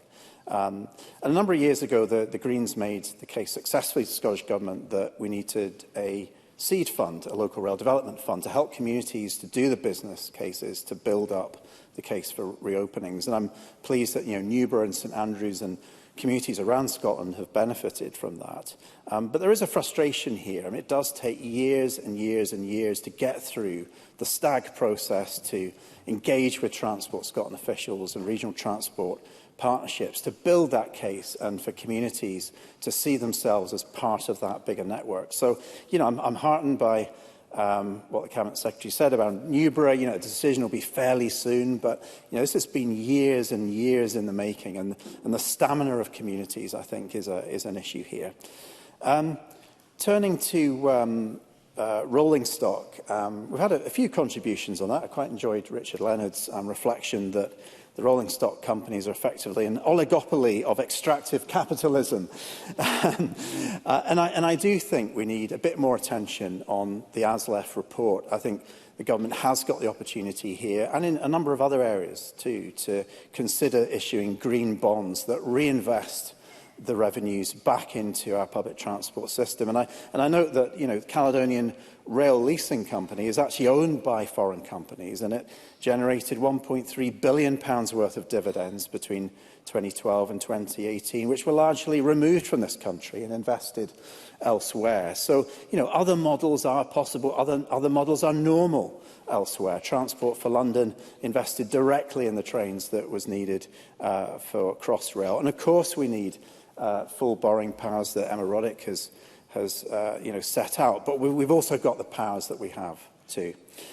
Turning to the passenger experience, a number of members have talked about timetables. What timetables should we have? Should we go back to the pre-COVID world? But I think we have to recognise that the world has moved on, and I think it would be very difficult to restore in full the timetables that we have. You know, there's a shift now to effectively the most busiest time. Just let me expand the point, please. We have a shift now to the greatest usage effectively being leisure travel. So, you know, I think peak rail and the removal of peak rail fares really speaks to that post-COVID world that we live in. And yes, there's a need to restore some services, but simply going back to that pre-COVID world, I don't think is acceptable. It was a brief intervention. Kevin Stewart. I thank Mr Ruskell for giving way, and I'm glad that he's highlighted the changes in travel. Does Mr Ruskell agree with me that if we went back to that pre-COVID timetable, we may actually lose weekend services that are actually doing very well and bringing lots of income into our national railway system? Mark Ruskell. That was my point, that the peak usage now is actually a leisure usage, and it's very much at the weekend. So yes, we should be restoring services, but you know, we have to see where we're at. I think a number of members have talked about safety as well, and you know, like Jamie Green, I went to the customer service centre that ScotRail run in Dunfermline for the other half of Scotland, and you know, I was really impressed by how much attention they're able to give customers through those customer service points and really offer any kind of advice and support. And I do wonder about whether that message is really getting out there. But I do still agree with Katie Clark that, you know, we really have to monitor those changes in ticket office opening hours, and I do have concerns about vulnerable passengers there. And I think I'd finish really just about, you know, first-class ticketing. I think it's just been a discussion between me and the CabSec this afternoon on this. And I pressed that CabSec came with a list of all the services where there isn't first class. But it does beg the question, Cabinet Secretary, if it doesn't run on Dunblane to Edinburgh, why do we have first-class ticketing on Glasgow to Edinburgh? You know, there is really no first-class offering anymore on ScotRail services. There isn't a leisure first-class offering like LNER and some other UK train operating companies offer. So, you know, what is the point of it anymore? The ScotRail does get a little bit of income, say, if a passenger is travelling from Edinburgh to London or Aberdeen to London, they get a certain amount of income. But I think overall, on those key commuter routes, we should be freeing up the seats, allowing people to sit anywhere, because the good news is peak rail fares have gone. I think we are going to see increased patronage on our railways, and getting rid of first class is a good step towards Thank you, Mr Ruskell. I now call on Sarah Boyack to close on behalf of Scottish Labour. Up to 6 minutes, please. Thank you, Presiding Officer. I welcome today's debate because there is huge interest across the Chamber for improving our rail services right across Scotland and in the Lothians. And communities like Winchborough have been promised a station for years, and I want to thank Lawrence Fitzpatrick, the leader of West Lothian Council, for his persistence in pushing for this, because without a station it's harder for people to get to work, it leads to more delays and congestion on our roads, and that isn't good enough. The points made by Claire Baker about overcrowding also urgently need to be addressed. Christine Graham's mentioned the Borders Railway, way more people using it than anticipated, but we need the trains to be big enough. And trains from East Lothian and Fife are now regularly at capacity, and passengers can actually be left standing. And on some key routes, there are not even enough bike spaces. So capacity is key. And I think we've talked about this across the chamber, that abolition of peak rail fares is a huge opportunity for Scotland because it makes rail travel more affordable and could potentially encourage people out of their cars. But it was a long time coming. It was the result of cross-party pressure, work from trade unions. But if it's going to be a real shift, we need the capacity on our trains so that people can use them. And we also need to have railway stations that enable people to get access to our trains. When I was Minister for Transport in the first term, I was proud to approve the Airdrie to Bathgate, Larkholt, Mulgai and Stirling to Alloa lines. And it's good to see the fact that it's 20 years since Airdrie to Bathgate was opened. But in December, in December, we're also going to be able to celebrate Larkholt to Mulgai being opened up. So there's something about the benefits of that. I think Mark Ruskell's point about strategic planning is absolutely critical because we need to make sure we take a national approach to support our regions, and that benefits passengers, our economy and our environment. So it was good to hear about North East. I would like to have heard a bit more about Inverness because the North routes urgently need access for passenger and freight connectivity. And before summer, we were lobbied by the freight sector about the need for freight routes linking to ferry connections in the southwest of Scotland. So there's a lot of work to be done. And I think we need to go further, making sure stations are properly connected with access to local buses, safe cycling routes, walking access. And a key issue is accessibility, step-free access, lifts and ramps. We need to make sure that our railways are accessible for everybody. And the debate title is a strong platform. Platforms don't sell tickets. Several colleagues have talked about ticket offices.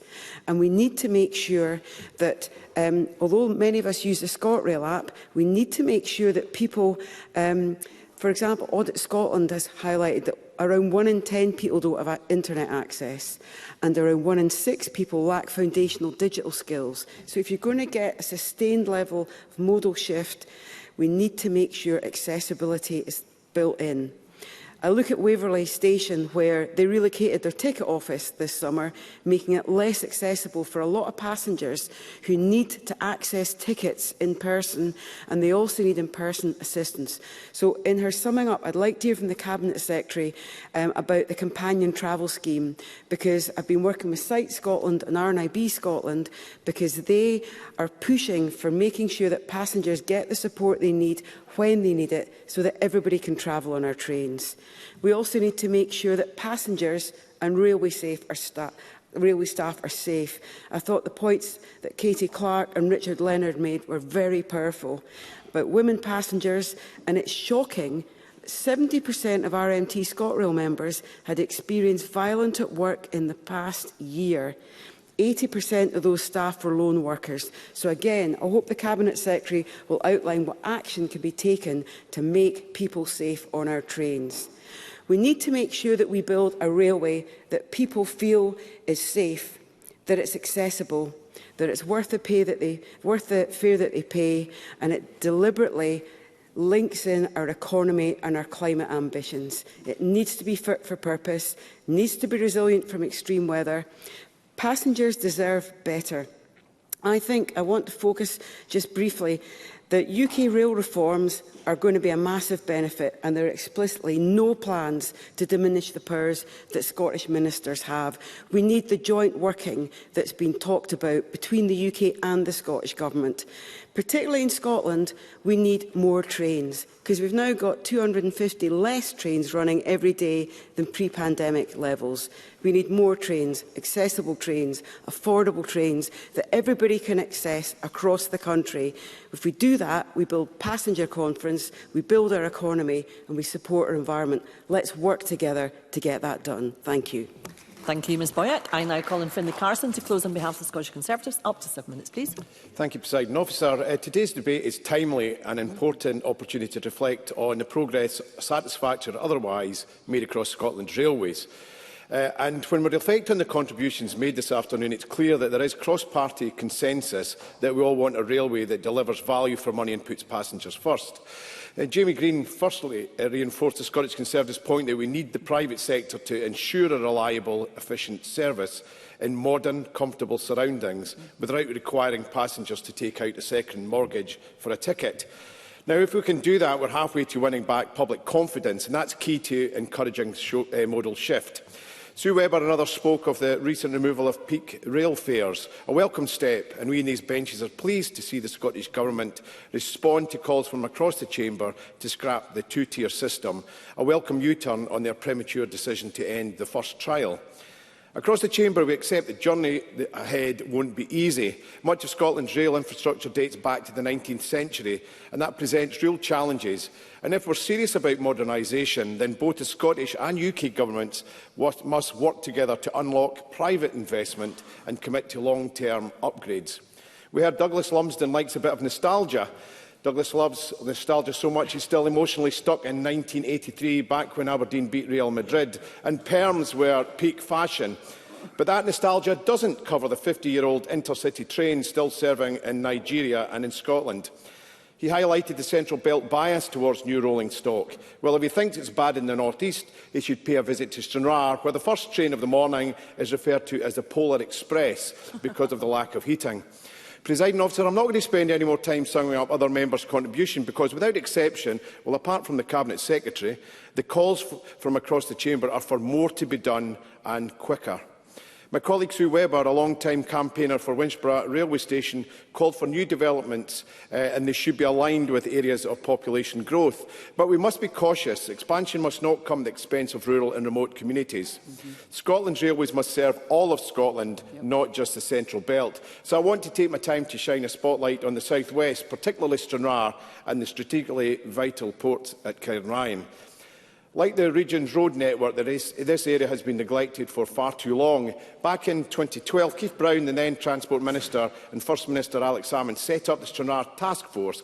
And at the time, Keith Brown said, and I quote, "I again repeat the Scottish Government's absolute commitment to rail services in Stranraer, and indeed to doing all we can do to improve and develop the service. Our current Rail 2014 consultation allows the public to have their say in the future of railways in Scotland, and I can assure passengers that we will continue to ensure the delivery of the best possible service." Since then, surprise, surprise, services are less frequent and more focused on connections at Ayr rather than direct trains to Glasgow. More trains are now terminating at Ayr, requiring a change for Glasgow, and there are fewer early morning and late evening options compared to pre-COVID. Hardly an improvement. Now, Stranraer is a town with a proud past and now finally with momentum. Thanks to the Borderland Inclusive Growth Deal and the Stranraer Place Plan, we are seeing real investment, including a waterfront redevelopment expected to attract tens of thousands of additional visitors annually. But one thing is missing: a modern, reliable rail service to support this revival. We need a long-term strategy to improve passenger services and unlock freight potential, especially to shift heavy goods off the dangerous A77, to shift heavy goods off 77 and A75. Cairnryan remains a key national asset, yet lorries have to depend on these unfit-for-purpose roads. Investment in rail freight isn't just a local issue, it's a strategic priority for Scotland and the UK. And despite repeated commitments, rail services to and from Stranraer remain poor post-COVID. Communities are isolated, economic recovery is stalled, and passengers face some of the highest fares per mile in Scotland. And the Stranraer service was suspended for over 10 months following an arson attack on Ayr Station at Hell. One has to ask themselves, would such a delay be tolerated elsewhere? Presiding Officer, the South West is not a cul-de-sac. It's a corridor of opportunity. So I'm calling for a feasibility study to extend freight capabilities to Cairnryan, a clear timetable to restore pre-COVID services levels and address unfair rail fares, and a renewed commitment to station improvements in Stranraer. including the creation of a new fit-for-purpose facility that reflects the town's ambition and serves the needs of 21st century travellers. For 9 years, I worked with stakeholders to make this vision a reality. What my constituents and rail passengers across Scotland want is simple: a ticket to ride, not the track of their tears. Thank you, Mr Carson. And I now call on Cabinet Secretary Fiona Hislop to respond to the debate. Up to 9 minutes, please, Cabinet Secretary. Presiding Officer, today's subject matter is of enormous importance. It provides a timely opportunity for this Parliament to mark the achievements of many people contributing to the rail industry in Scotland over the last 20 years, but it also allows us to set out what is happening next in our railways and also to set our aims for the UK Government's imminent Railways Bill, but also express our concerns. I think people have shown their passion and their interest in rail, and I'm delighted that the Government has been able to provide that opportunity to discuss different points. Now, I'm going to try and address a number of points made during the debate. Sue Webber talked about the need for fleet replacement. So the intercity trains are being procured. I announced on Friday that the Fife and Borders fleet will be procured, and also the suburban line. And to Sarah Boyack, they will be step-free in terms of her question about accessibility.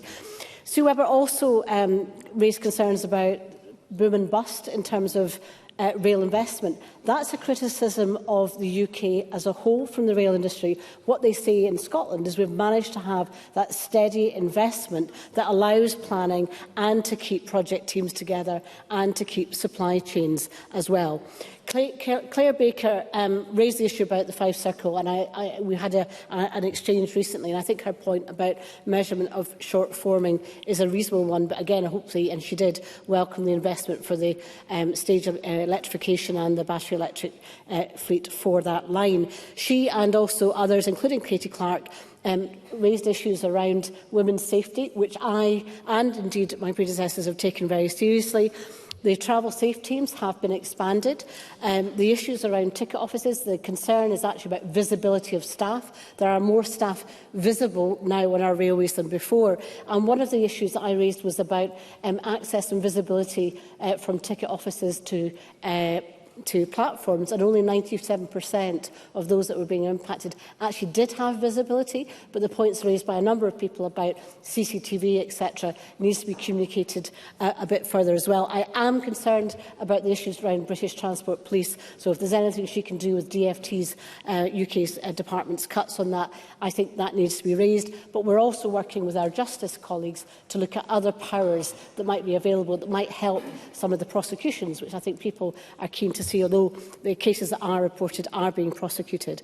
Mark Ruskell raised a number of points. He raised the issue around first-class services. I think currently the income is £8.5 million, so he may want to have a further discussion about what that means in terms of earning. But he's right in terms of looking at the commuter aspects, and they have been declassified, although I doubt many people know about that. So therefore that might be a point of communication that has to be addressed. He also raised the point, as did Richard Leonard, about looking at bonds, and in particular the proposal for green bonds. What I would say is the Scottish Government is continuing with the due diligence process in the work towards Scottish Government bonds, in line with the approach outlined in the 2025-26 Scottish Budget and the 2025 Medium-Term Financial Strategy. We have actually engaged with ASLEF. I think they underestimated savings, but what we have is a restriction on our borrowing. And obviously bonds would count against our borrowing, and our limits and our borrowing as a government is prohibitive, so that needs to be addressed as well. Jamie Green raised a number of important points. He asked why I said it was unaffordable to extend the pilot. Now remember, the pilot was a pilot. Finlay Carson said it was a premature ending. No, it was extended twice, once when the Greens were still in power and once when they had left government. And I extended it because I wanted to have it more time to be successful. But if anybody can remember last summer, there was a minor incident of an emergency budget when the UK government came into power, the new one, that caused major issues in terms of affordability. So I always said, and I said during the debates, and I really think the Tories in their motion have got a bit delusions of influence, but the point is that would funds became available to my budget, I would want to reintroduce them. And why? Because the certainty, I think, is the important thing. It's been gone and gone for good. Helps people to make decisions to switch, and that's where the modal shift will come from.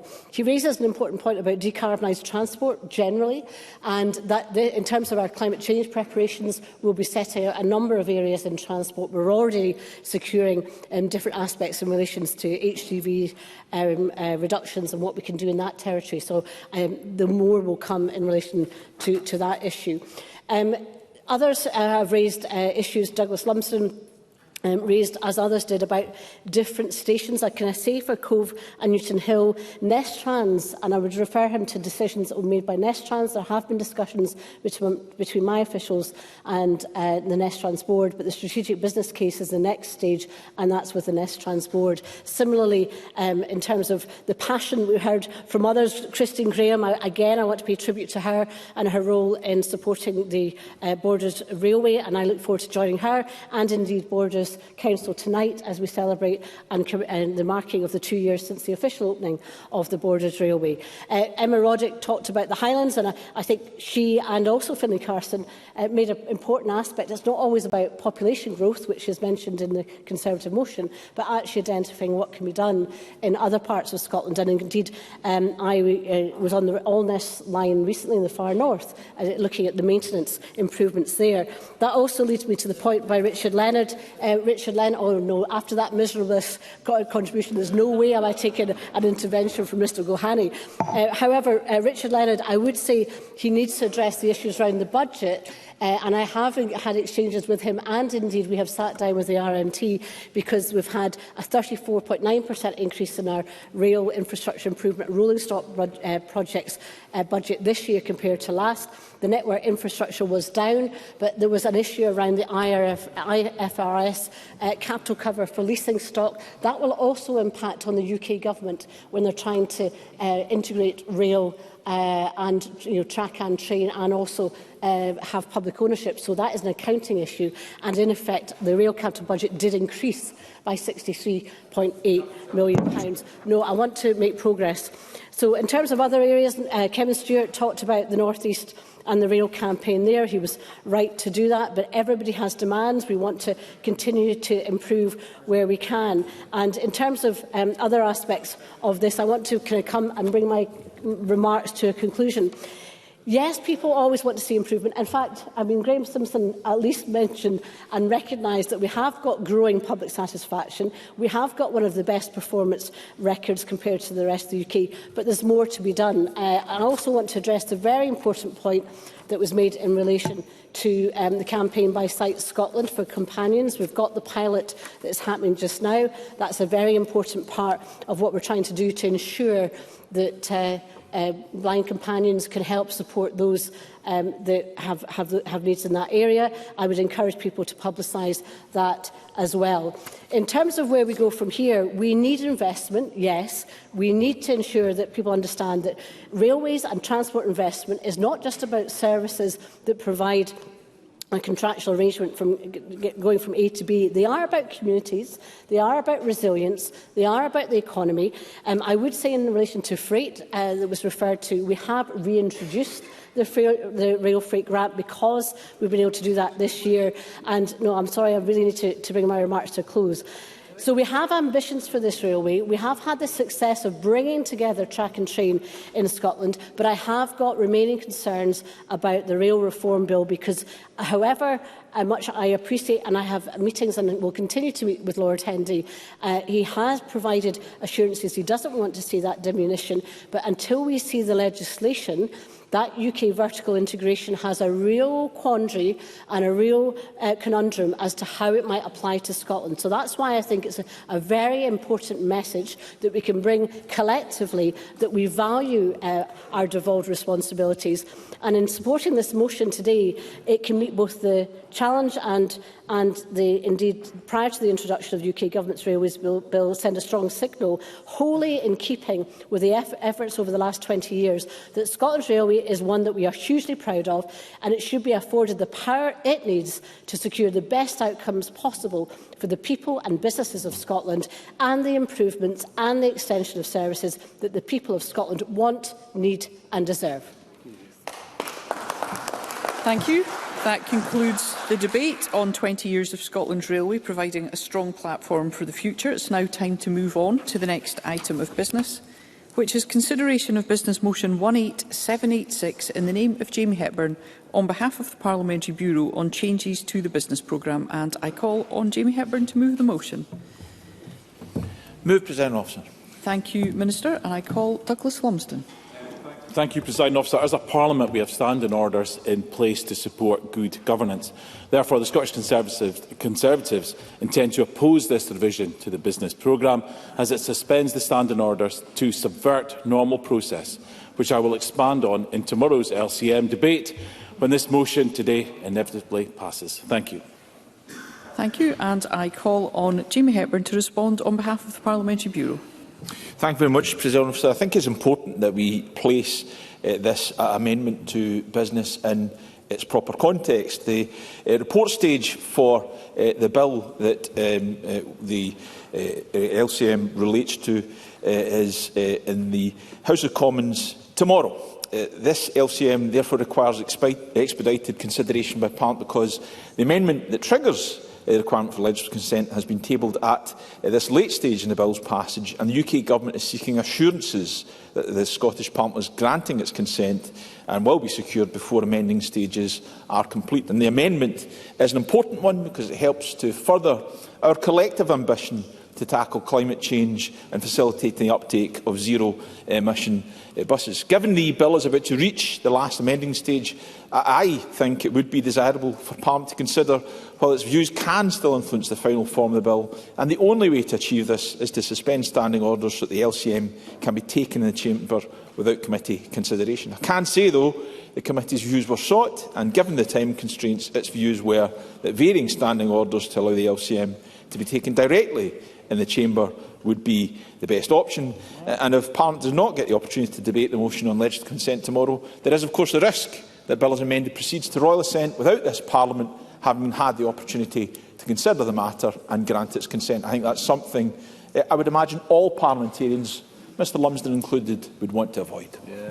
Thank you. The question is that motion 18786 be agreed. Are we all agreed? The Parliament is not agreed. Therefore, we will move to a vote, and there will be a short suspension to allow members to access digital voting.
Thank you. The question is that motion 18786 be agreed, and members should cast their votes now.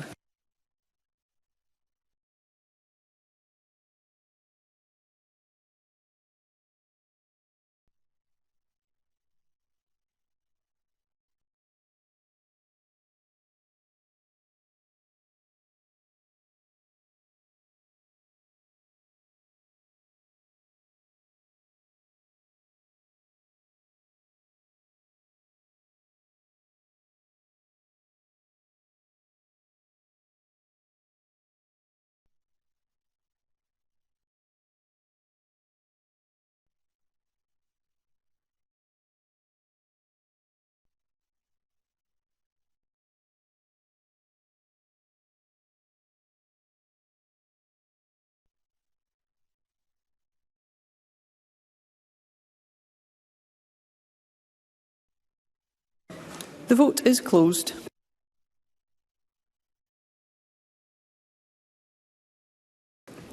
Point of order, Sandesh Gulhane. So I would have voted to abstain. Thank you, Dr Gulhane. We'll ensure that's recorded.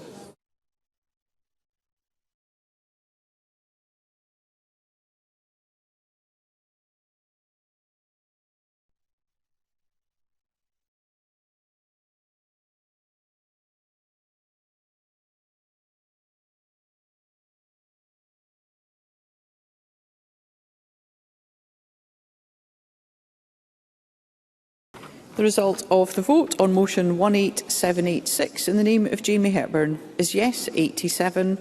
There were no votes against. There were 25 abstentions. The motion is therefore agreed.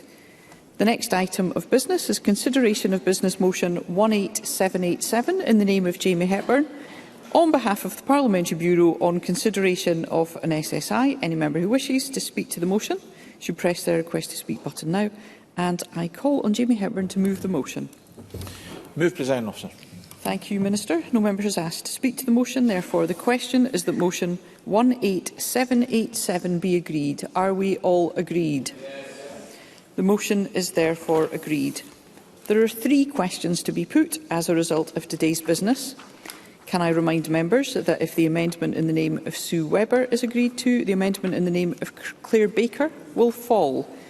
The first question is that amendment 18763.1 in the name of Sue Webber, which seeks to amend motion 18763 in the name of Fiona Hislop on 20 years of Scotland's railway providing a strong platform for the future, be agreed.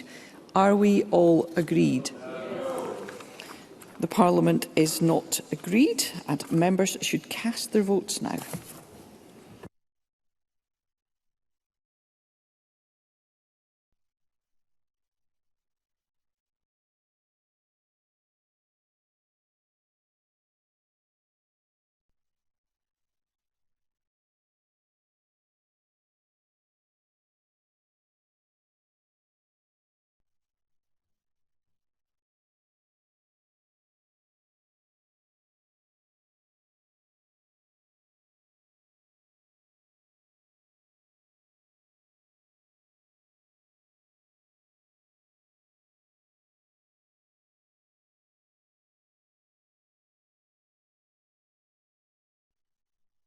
The vote is closed.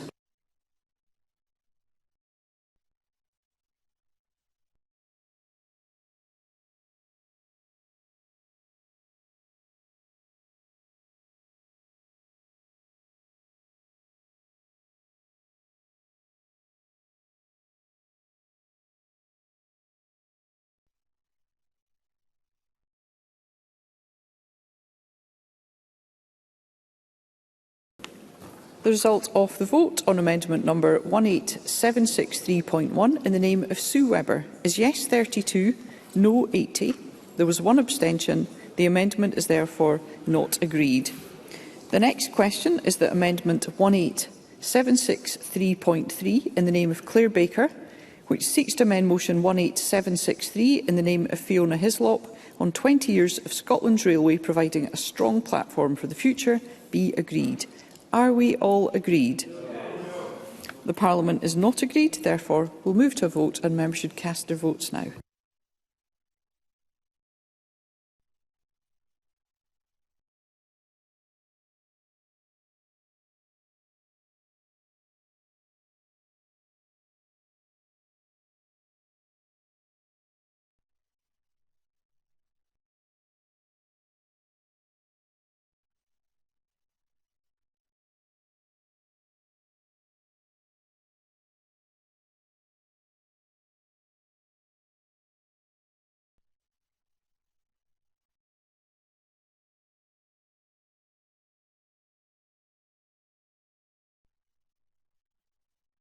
The vote is closed.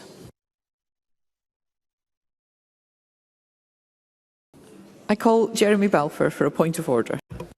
I would have voted no, Presiding Officer. Thank you, Mr Balfour. We'll ensure that's recorded. I call Willie Rennie for a point of order. Wishart's proxy vote hasn't been recognised and she would have voted yes.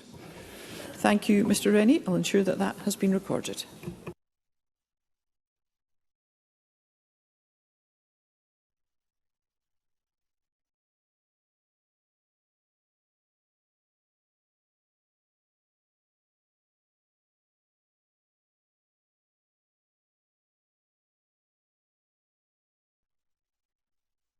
I call Sarah Boyack for a point of order. Thank you, Presiding Officer. I voted yes, but it says the item is ready to be voted on, so I just want to check my vote has been counted. I can confirm that your vote has been recorded, Ms Boyack.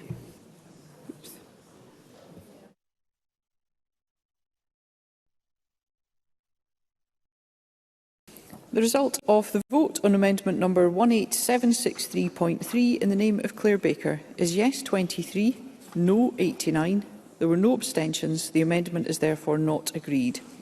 And the final question is that motion 18763 in the name of Fiona Hislop on 20 years of Scotland's railway providing a strong platform for the future be agreed. Are we all agreed? The Parliament is not agreed, therefore we'll move to a vote and members should cast their votes now.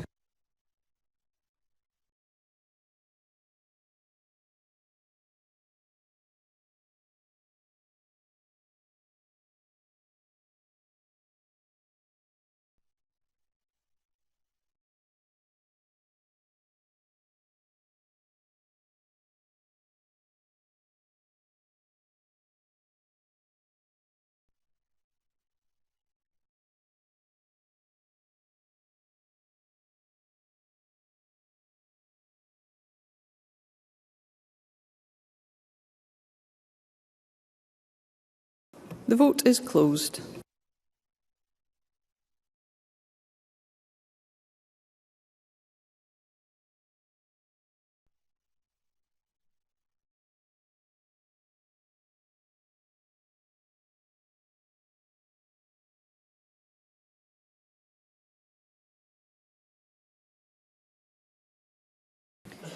The result of the vote on motion 18763 in the name of Fiona Hislop is yes 69, no 44. There was one abstention. The motion is therefore agreed. And that concludes decision time, and we'll now move on to members' business in the name of Liz Smith.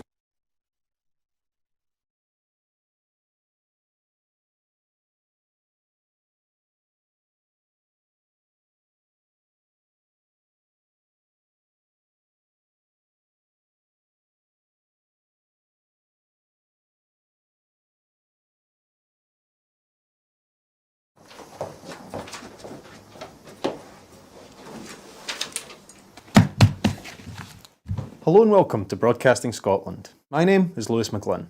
Hello and welcome to Broadcasting Scotland. My name is Saoirse Healy. Hello and welcome to Broadcasting Scotland. My name is Donald C. Stewart. Broadcasting Scotland is Scotland's independent broadcaster, providing factual news, reporting on the issues important to the people of Scotland. We are committed to public service broadcasting, and with your support, we will produce even more programmes. Provide opportunities for young people interested in media production and broadcasting, and challenge preconceptions of what Scottish media looks like, amplifying Scotland's voice and reflecting its communities. We can already deliver high-quality live news, and we will create the highest quality programmes for you to enjoy. But we can only do that with your support. So please subscribe to and share our channel or donate to Broadcasting Scotland via the link in the description. Thank you. Thank you. Thank you.